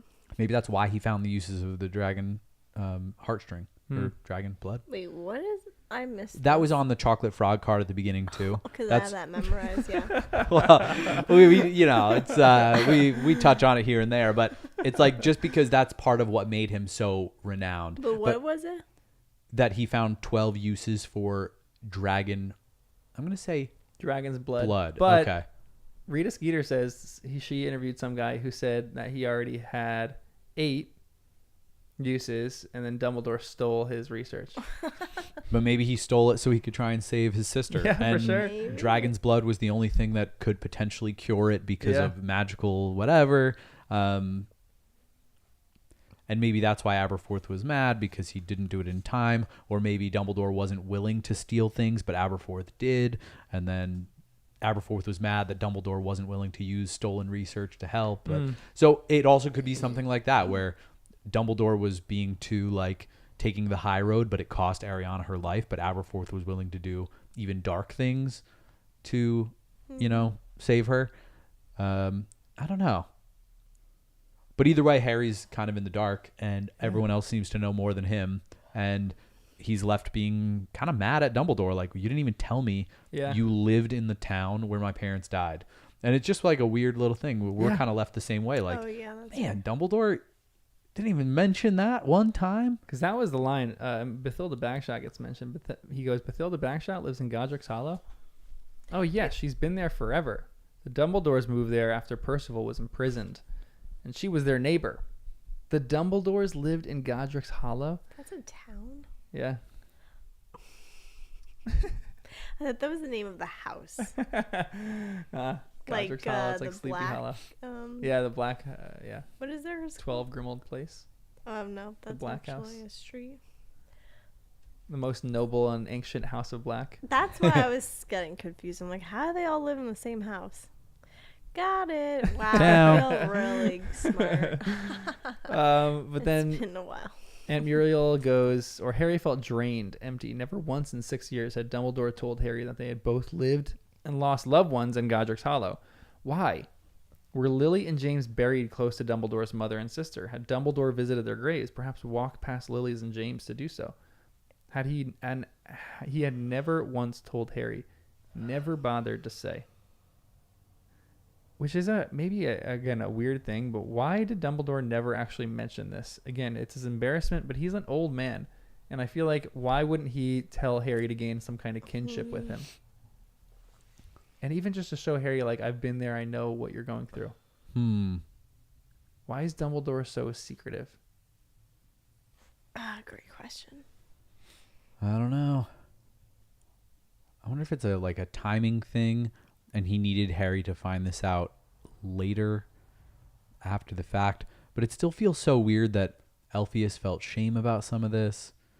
Almost like he wasn't going to say some of these details, but Muriel only did because she was drunk. Yeah, like why didn't Dumbledore? Why didn't he say any of this stuff?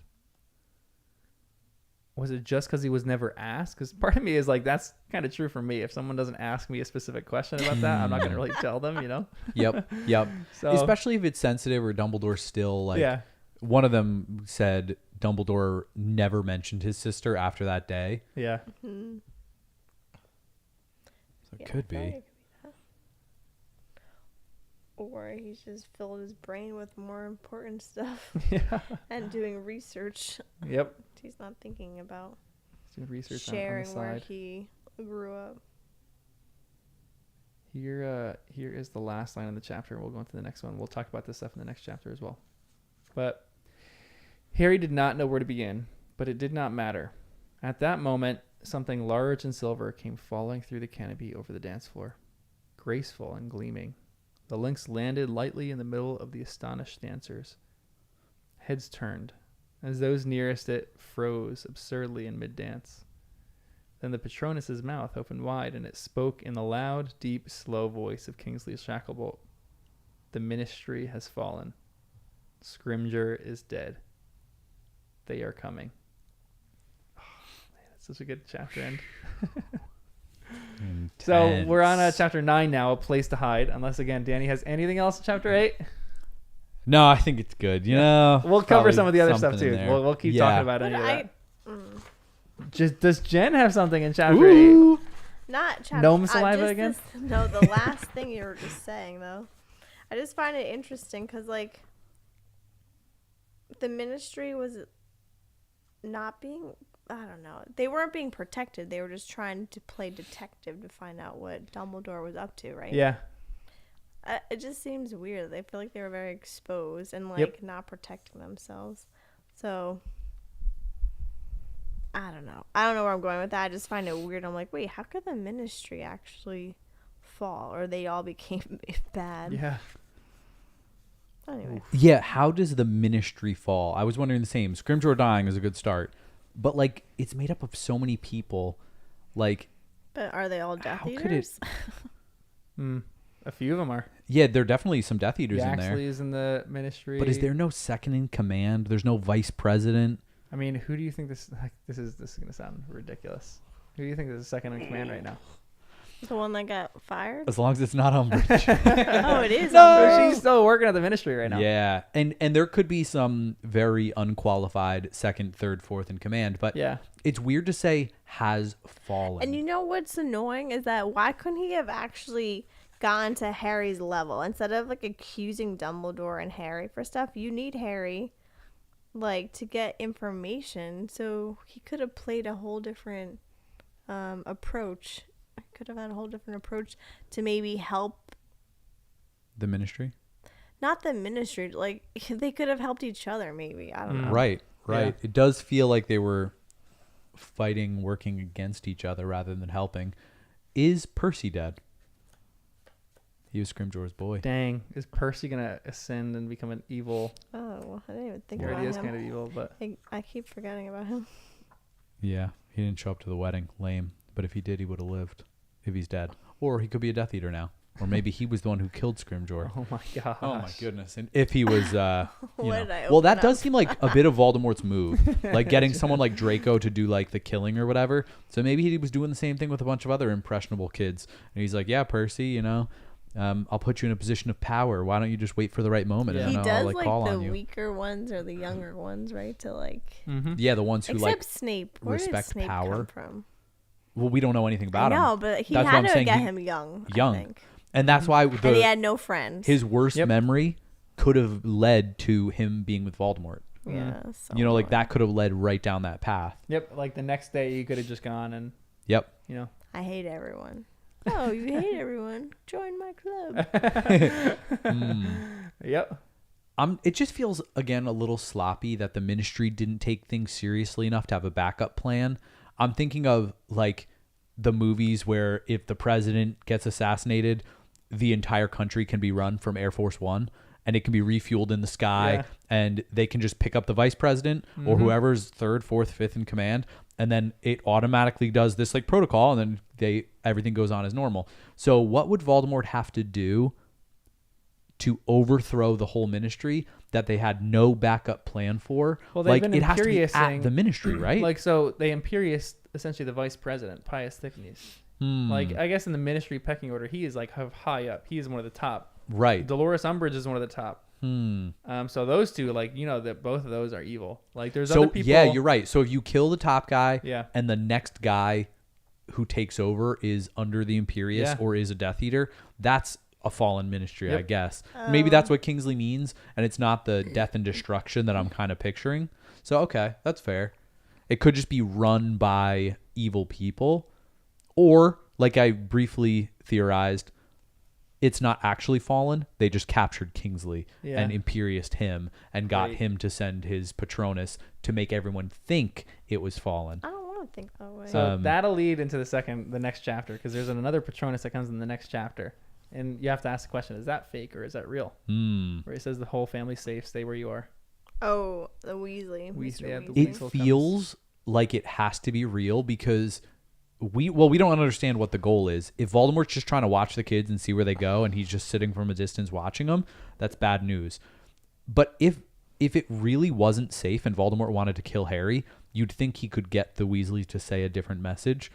It's all safe, all clear, apparate right back now. And then they go back and they catch them.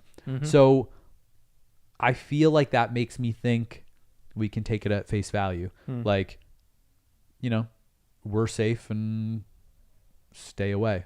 Yeah. We'll talk about it. Give me a quick summary of a place to hide.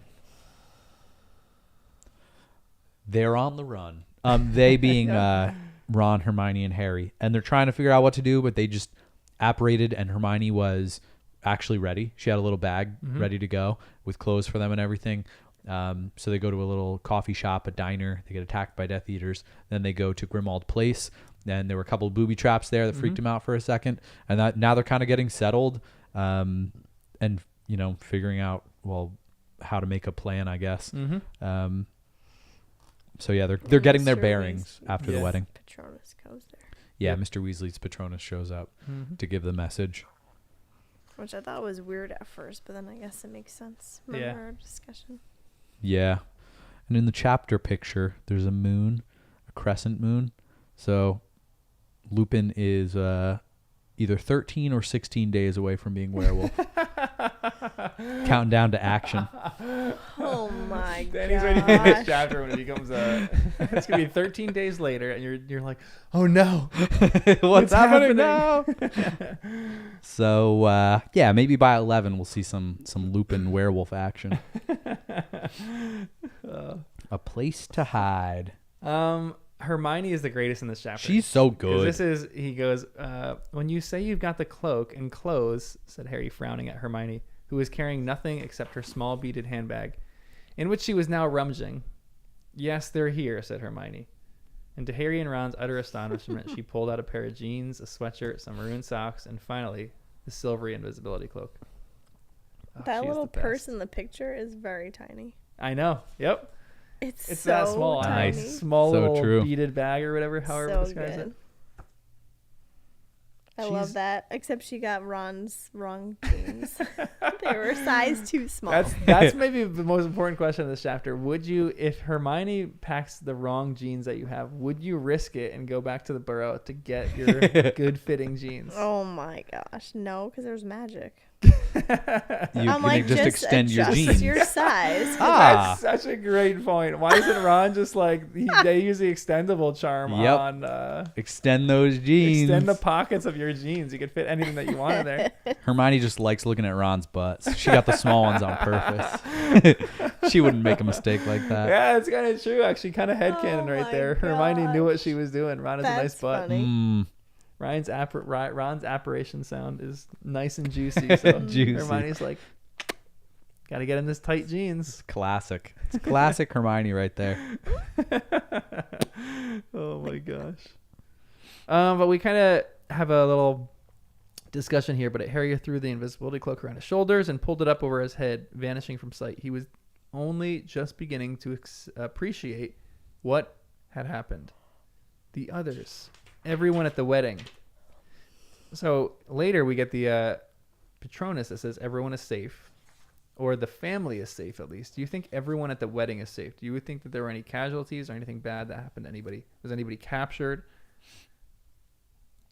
I think bad things probably happened. Yeah. It feels like the timing was too suspicious, and Voldemort may have done it like on purpose, overthrowing the Ministry during the wedding. The timing of it all. And then when everyone panicked and ran, it dropped the shields at the burrow, right? Like that kind of equivalent, or it was something along those lines where it feels like that was part of the plan, the Death Eater plan. So whether the Death Eaters made it to the burrow or not, I don't know.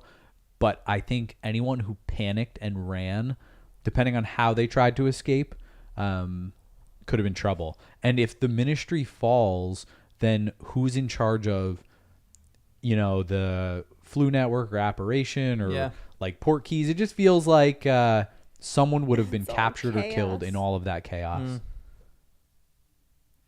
Yikes. And it might have been a plan, like a Death Eater plan to do it that way. Yeah, for sure. But I don't know how.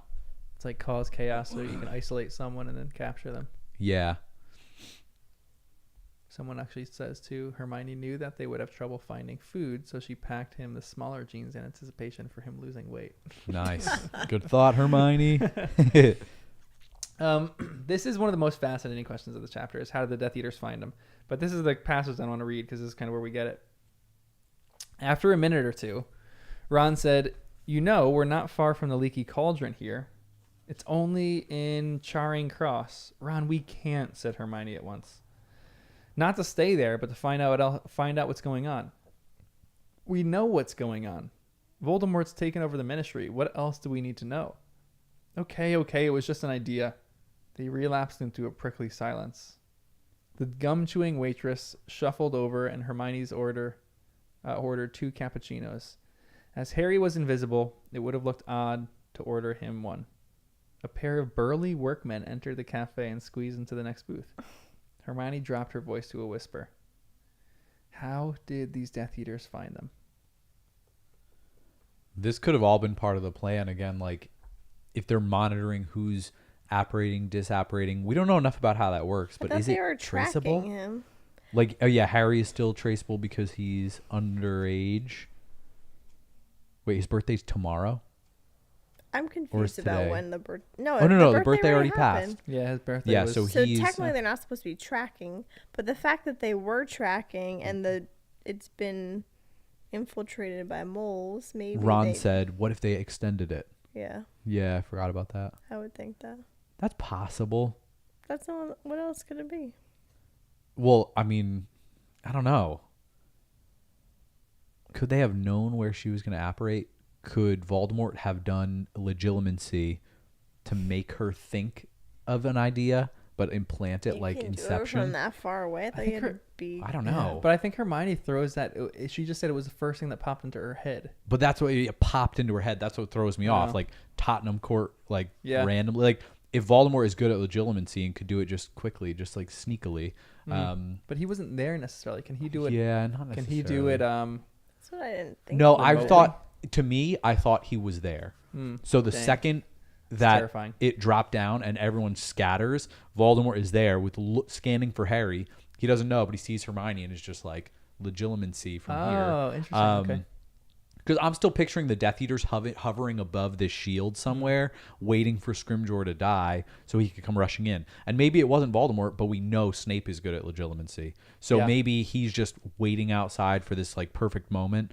But there could be something way more simple to it, or it could have just been luck, or I don't know. If the Leaky Cauldron was there just down the road, these two could have just been passing by. That would be a little bit much. Leaky Cauldron isn't that close. It's like somewhat close, but it's not crazy close enough that I don't know. Yeah, could they? Or what if they just have people at like every street within a certain radius? Nah, but they're not even that close, right? They apparated, so you can't have every street. Oh, I don't know. Okay, here's another one. Could they? Go ahead. Could you put like a tracer on someone else's wand so you know where they apparate? Like Hermione? Could there be more to it? Something like that. Anyway. Is anything we know of traceable? Not really. But if they took over the Ministry, they might have access to a lot more than we realize. Yeah. And it's not like you can like, bug something to like listen on a conversation where they're like, I'm going to go here. It's not like, that. I thought of Reader Skeeter being in their bag. Dang, maybe they were in the bag the whole time and she pulled it out. Okay. Here's another tough question for this chapter. What are we going to do with them? Ron whispered to Harry through the dark. Then even more quietly, kill them? They'd kill us. They had a good go just now. Hermione shuddered and took a step backwards. Harry shook his head. You just need to wipe their memories, said Harry. It's better like that. It'll throw them off the scent. If we killed them, it'd be obvious that we were here. What should they do with these people? As I'm just questioning and reading it, I'm like, it looks like these Death Eaters didn't try to kill them. Yeah. And I'm curious, why not? I'm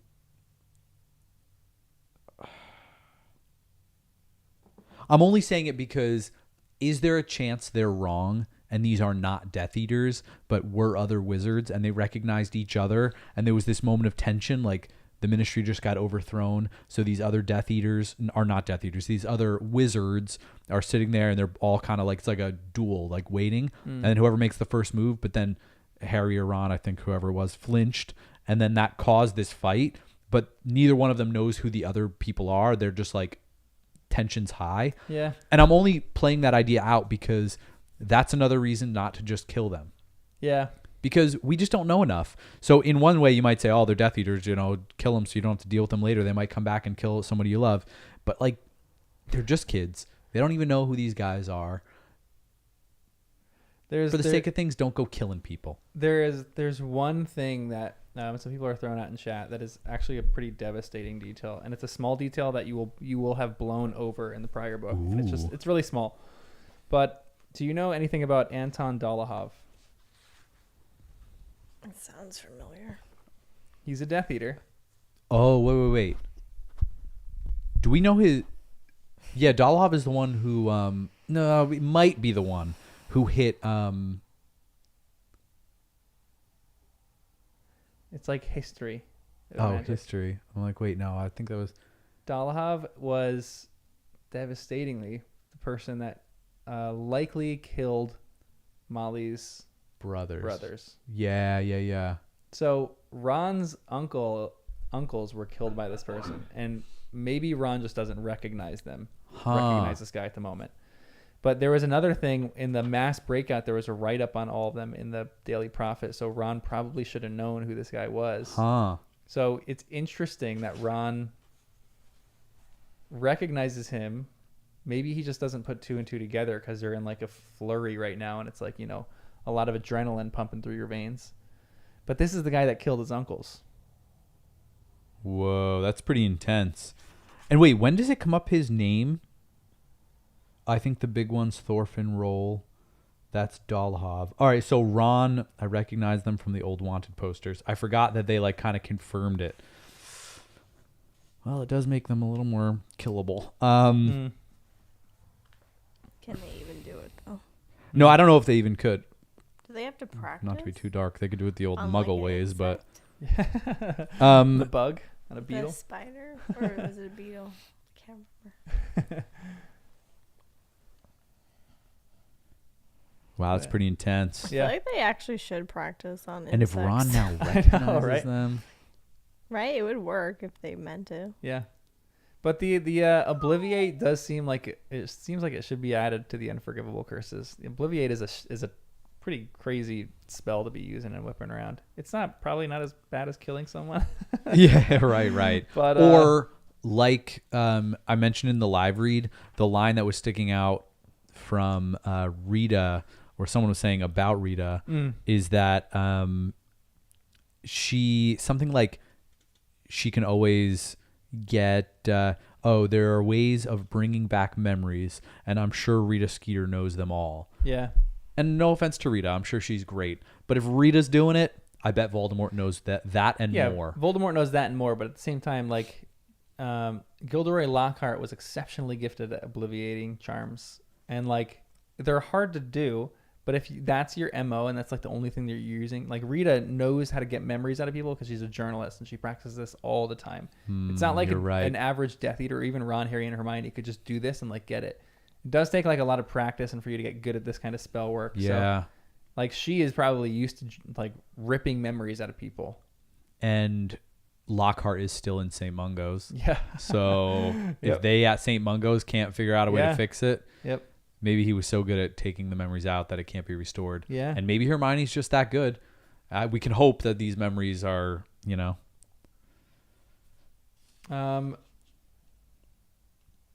Are the defenses that they leave in... So, like, after they do this whole thing and they obliviate these people, they go to 12 Grimmauld Place and they find all these defenses there. They find, like, the dust coming up and spilling over and acting like it's Dumbledore, and they find the voice of Moody and everything like that. But are these good defenses? They don't seem like it. But there could be more that are actually good, that are more hidden. Because it's funny that the defenses get like half triggered, thinking it could be like someone else or Snape or whatever. But I imagine if the defenses were really good, they would be more hidden. Yeah.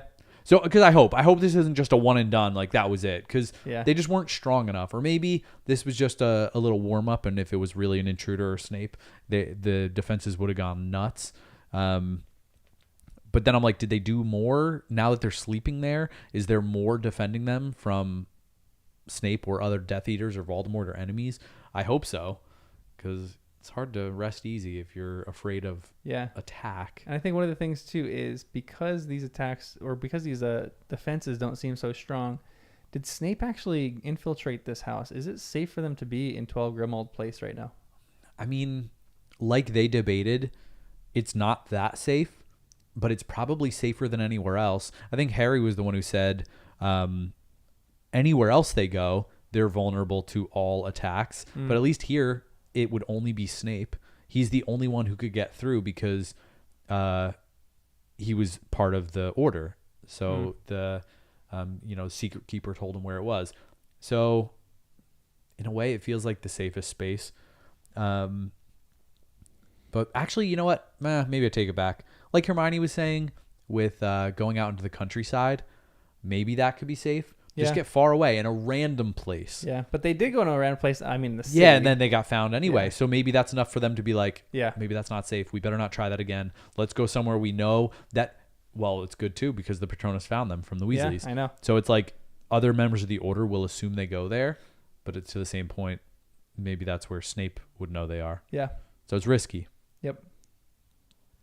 Yeah, a few more, just like 2-3 more questions, and then we'll finish with these chapters. Just go on to some of the main stuff. But so they're talking about like shutting Voldemort out, like Harry has a sharp pain across his forehead, and he's like, he feels Voldemort's rage. Do you think that Voldemort would actually infiltrate Harry's mind again and try to trick him that way? And would Harry fall for it? Harry would fall for it. Yeah. I think he would. Yeah. You're nodding your head, Jen? Mm-hmm. I think so too.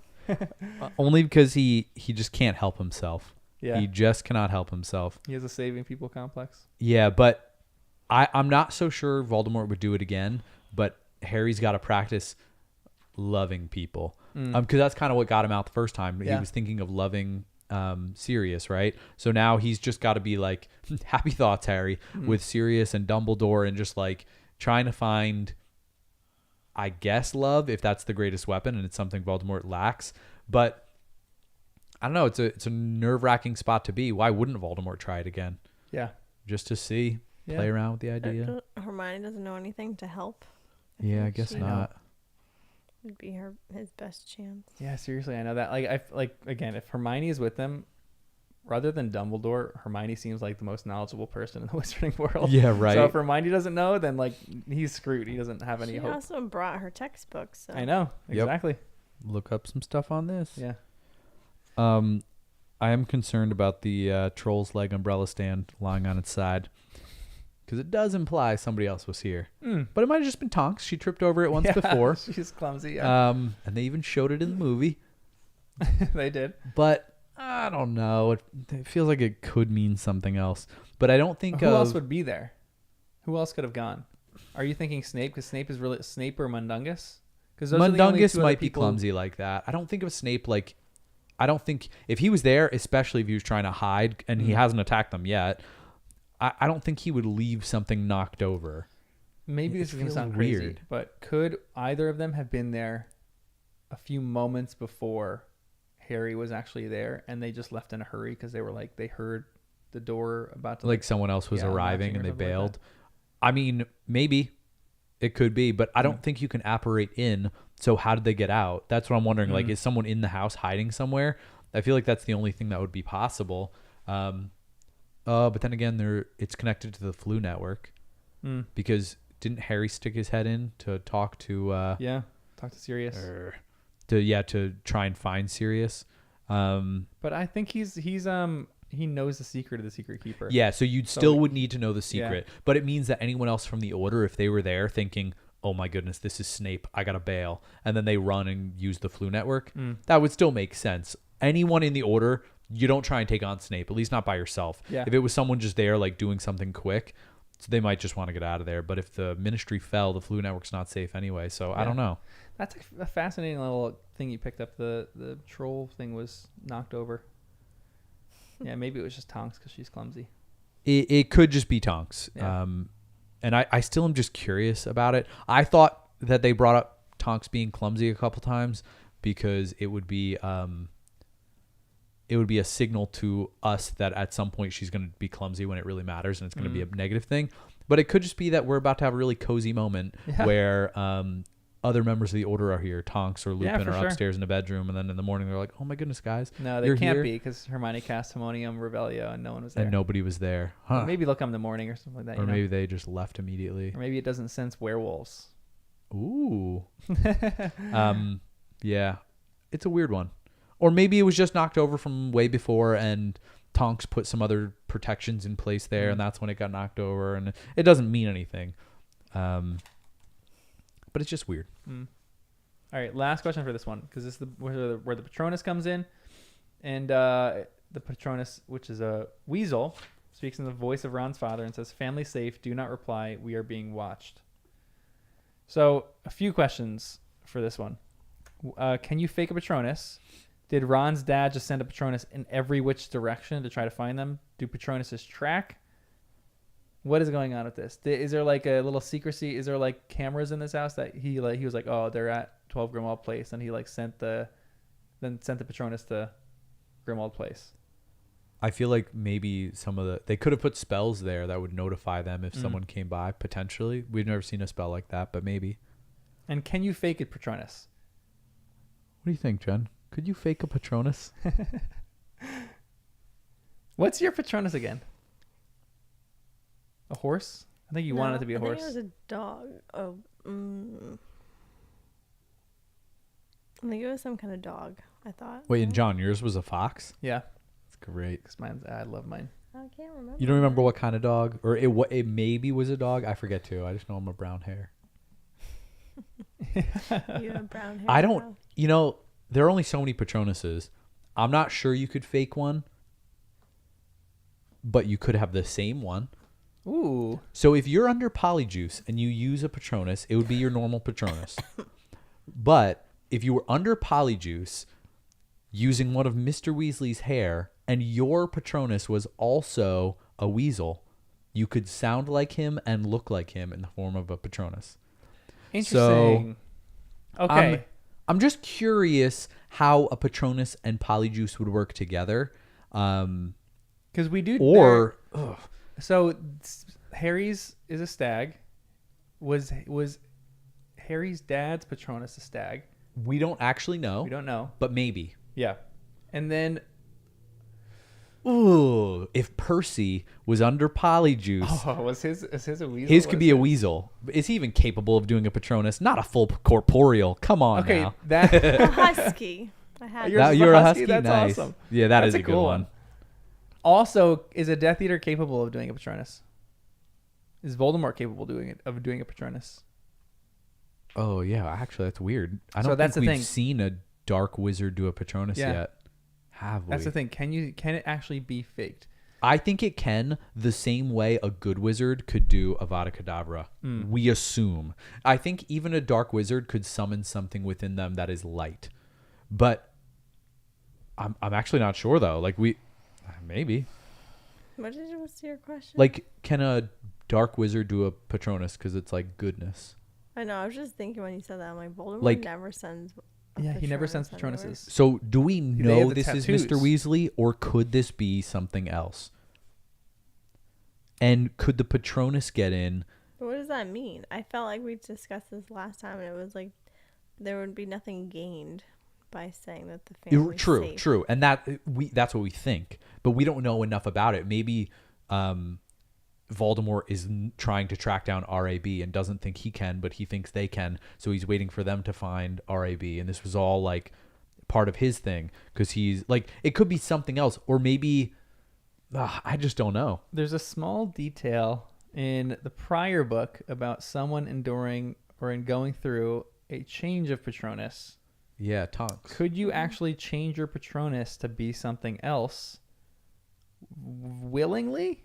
Like temporarily or Not forever, even just like temporarily. change it. Yeah, just change it because it's like you're imitating someone else. I don't. Ooh. And what caused Tonk's change of Patronus? True That's love. a fascinating thing. Wait, so if you truly love someone, it becomes their Patronus, or it becomes them? I don't what their think it's a Patronus was? guarantee or anything, but I do feel like that's what it was for Tonks. Yeah, but Interesting. Because it became a werewolf, right? It Or was it became- just a wolf? It was a wolf.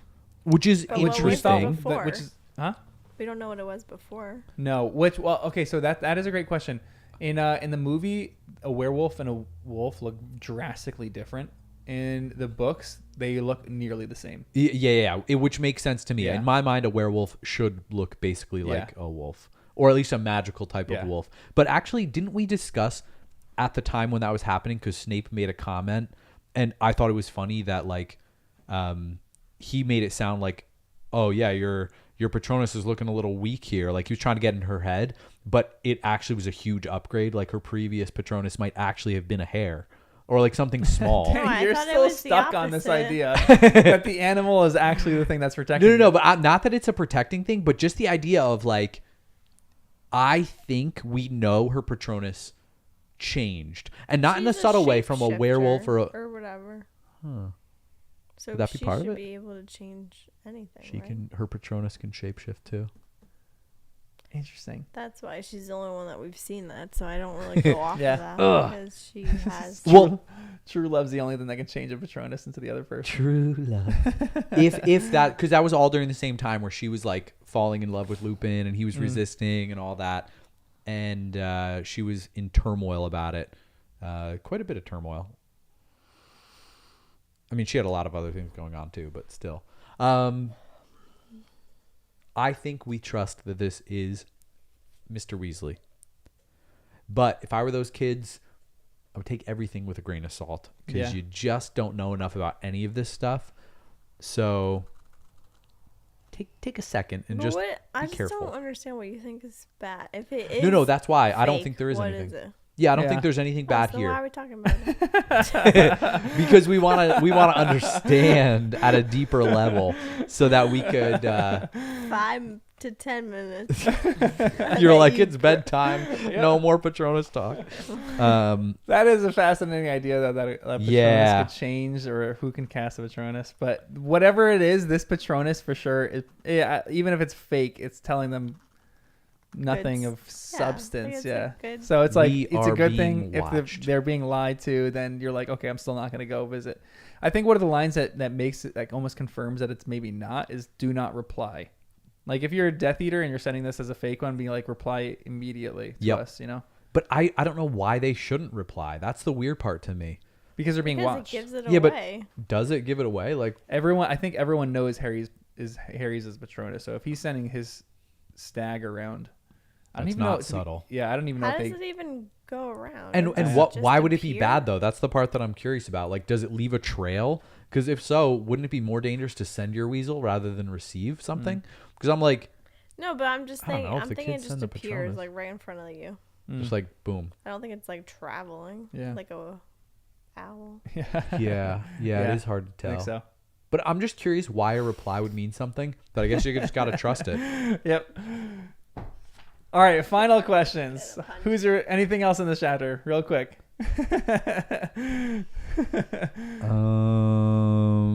Harry's still not letting people in. Yeah, for sure. But yeah, not that this one is excusable, growing, but not fully. Yeah, he's nervous about it all. But I'm like, just let them know what's going on. And at the end, he's like trying to fight it to be casual. I'm like, don't be casual. Just let them know something's happening. Yeah. He's growing, but slow growth. All right, favorites. Let's do your house cup, favorite moment, and hot tamale. You ready, Jen? Why do I think this is always a surprise, and I know it comes every time? There's a lot of hot tamales in this chapter. Hermione, I think, was house cup. 100%. Yeah, so true. Thought of everything. Yep. And save their butts. Yes. If they would be dead literally a few seconds after they apparated because they wouldn't have done anything with the Death Eaters. They might not have even apparated properly. I know. They wouldn't even have known how to. Yeah. Oof. Yep. So there's that. I think respect. Yeah, I think Hermione for me is House Cup winner. Without her, they'd be dead. Mm-hmm. Yep. They'd be dead and without clothes. Naked and dead. I just don't get why they had to bring clothes. You have wands. Don't get it.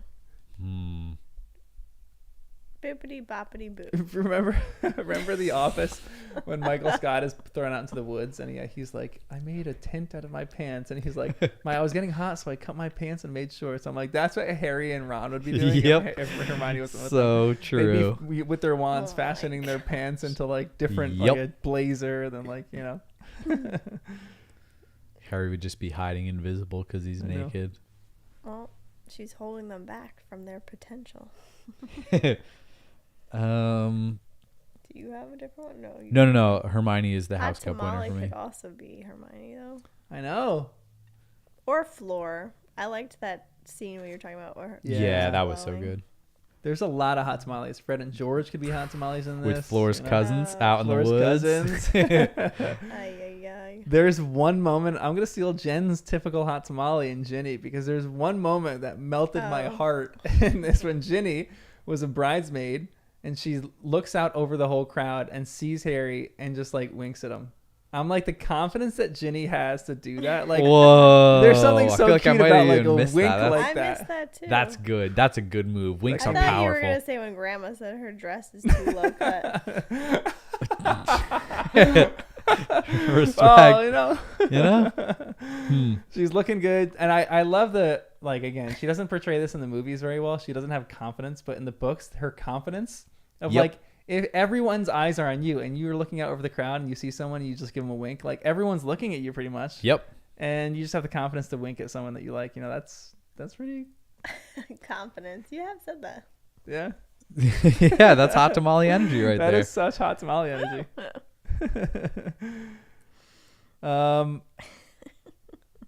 Yeah, so she's my hot tamale, Ginny. Yeah, Ginny that is Oprah. a good one. I'll give it to Fred and George. I think they deserve it. Nice. Even if it is a little bit creepy, but Oh boy. Favorite moment.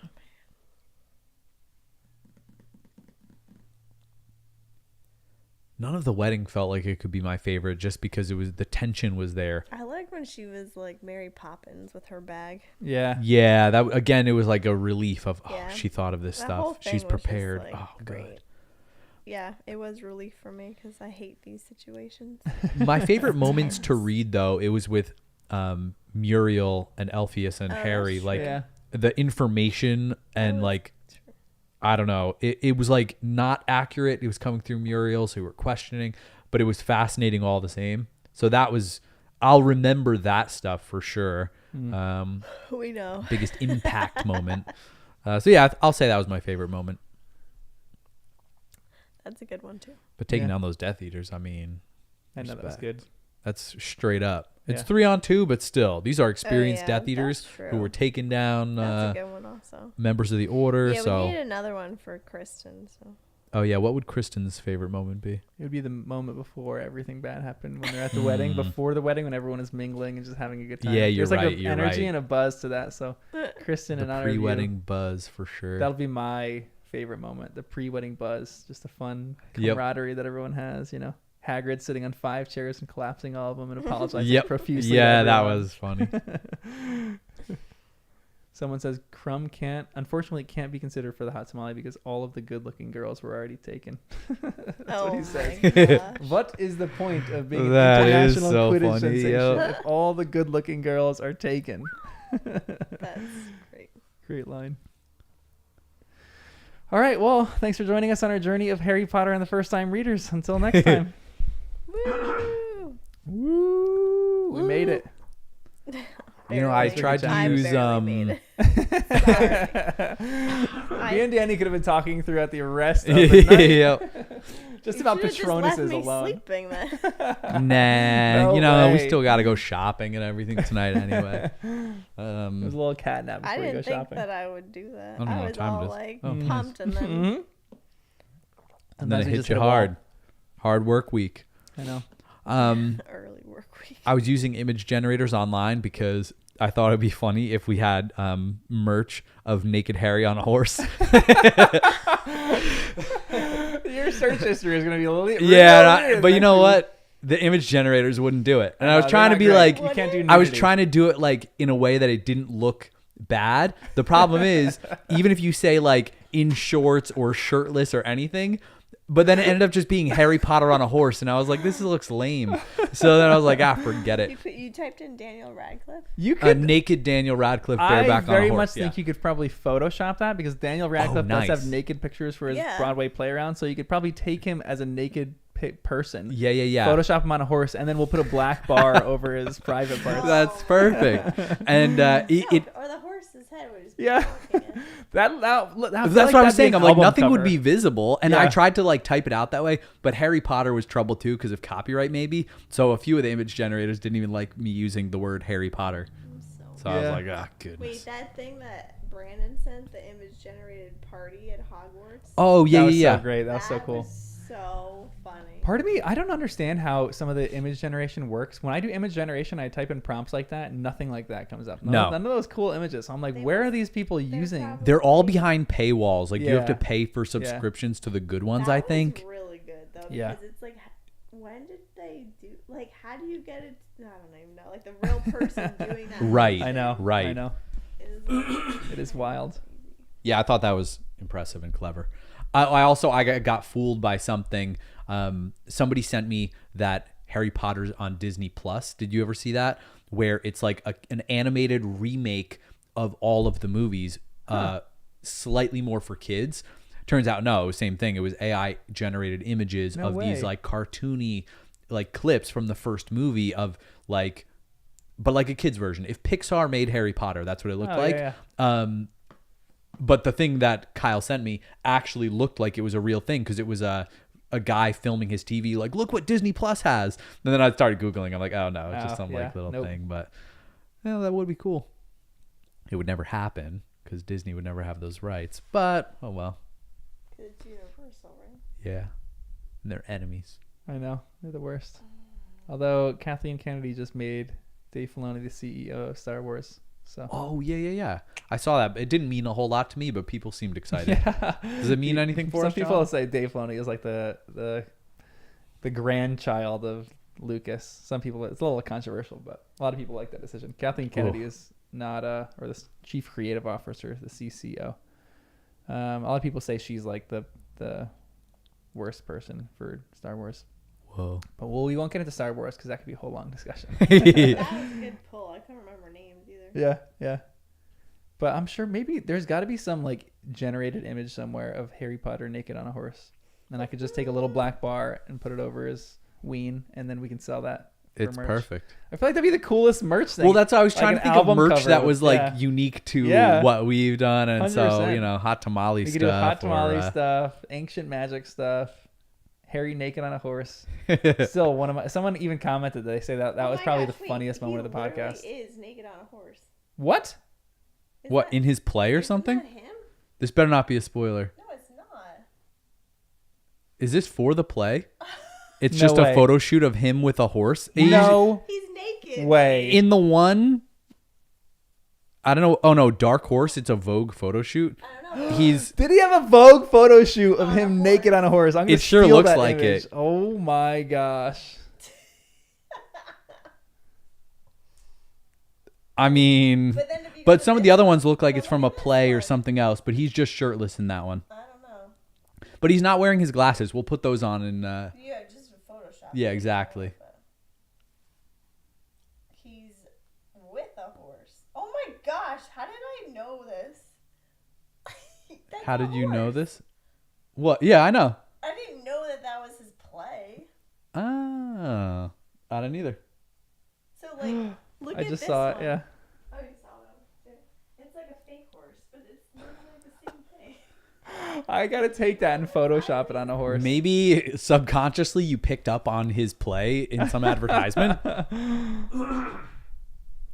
Maybe because it's gonna be really easy for you to do this now. I know. People are saying though, watch out, Harry's 18. Seems like it's the type of thing to get a person flagged.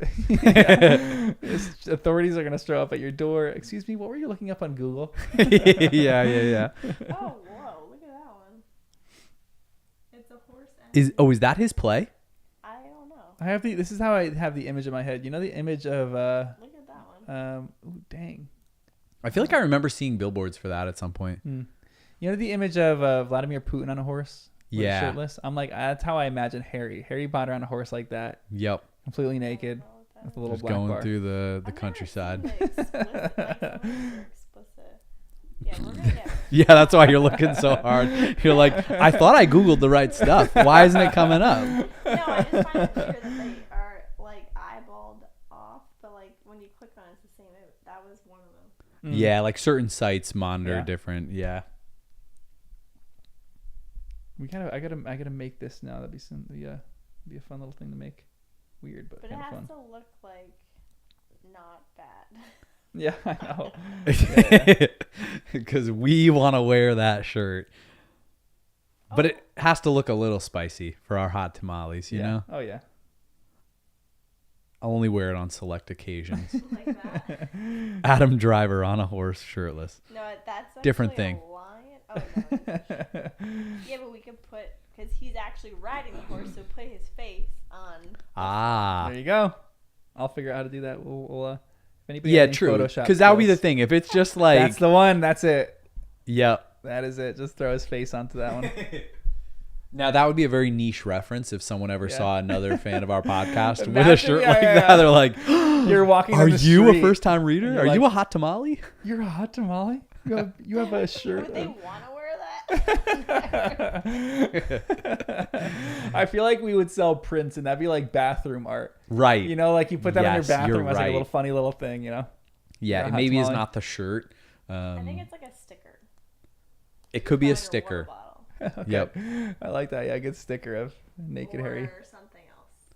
Or a mug. Mugs are good.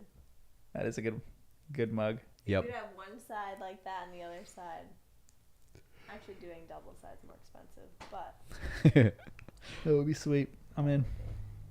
Anyway, guys, thanks for joining us on the stream. You guys are the best as always. Stream's still going. We're gonna live read the next 2 chapters. Everyone wants to live read the next 2. Okay. And then we'll figure out when we're gonna do that later, though. Oh, cool.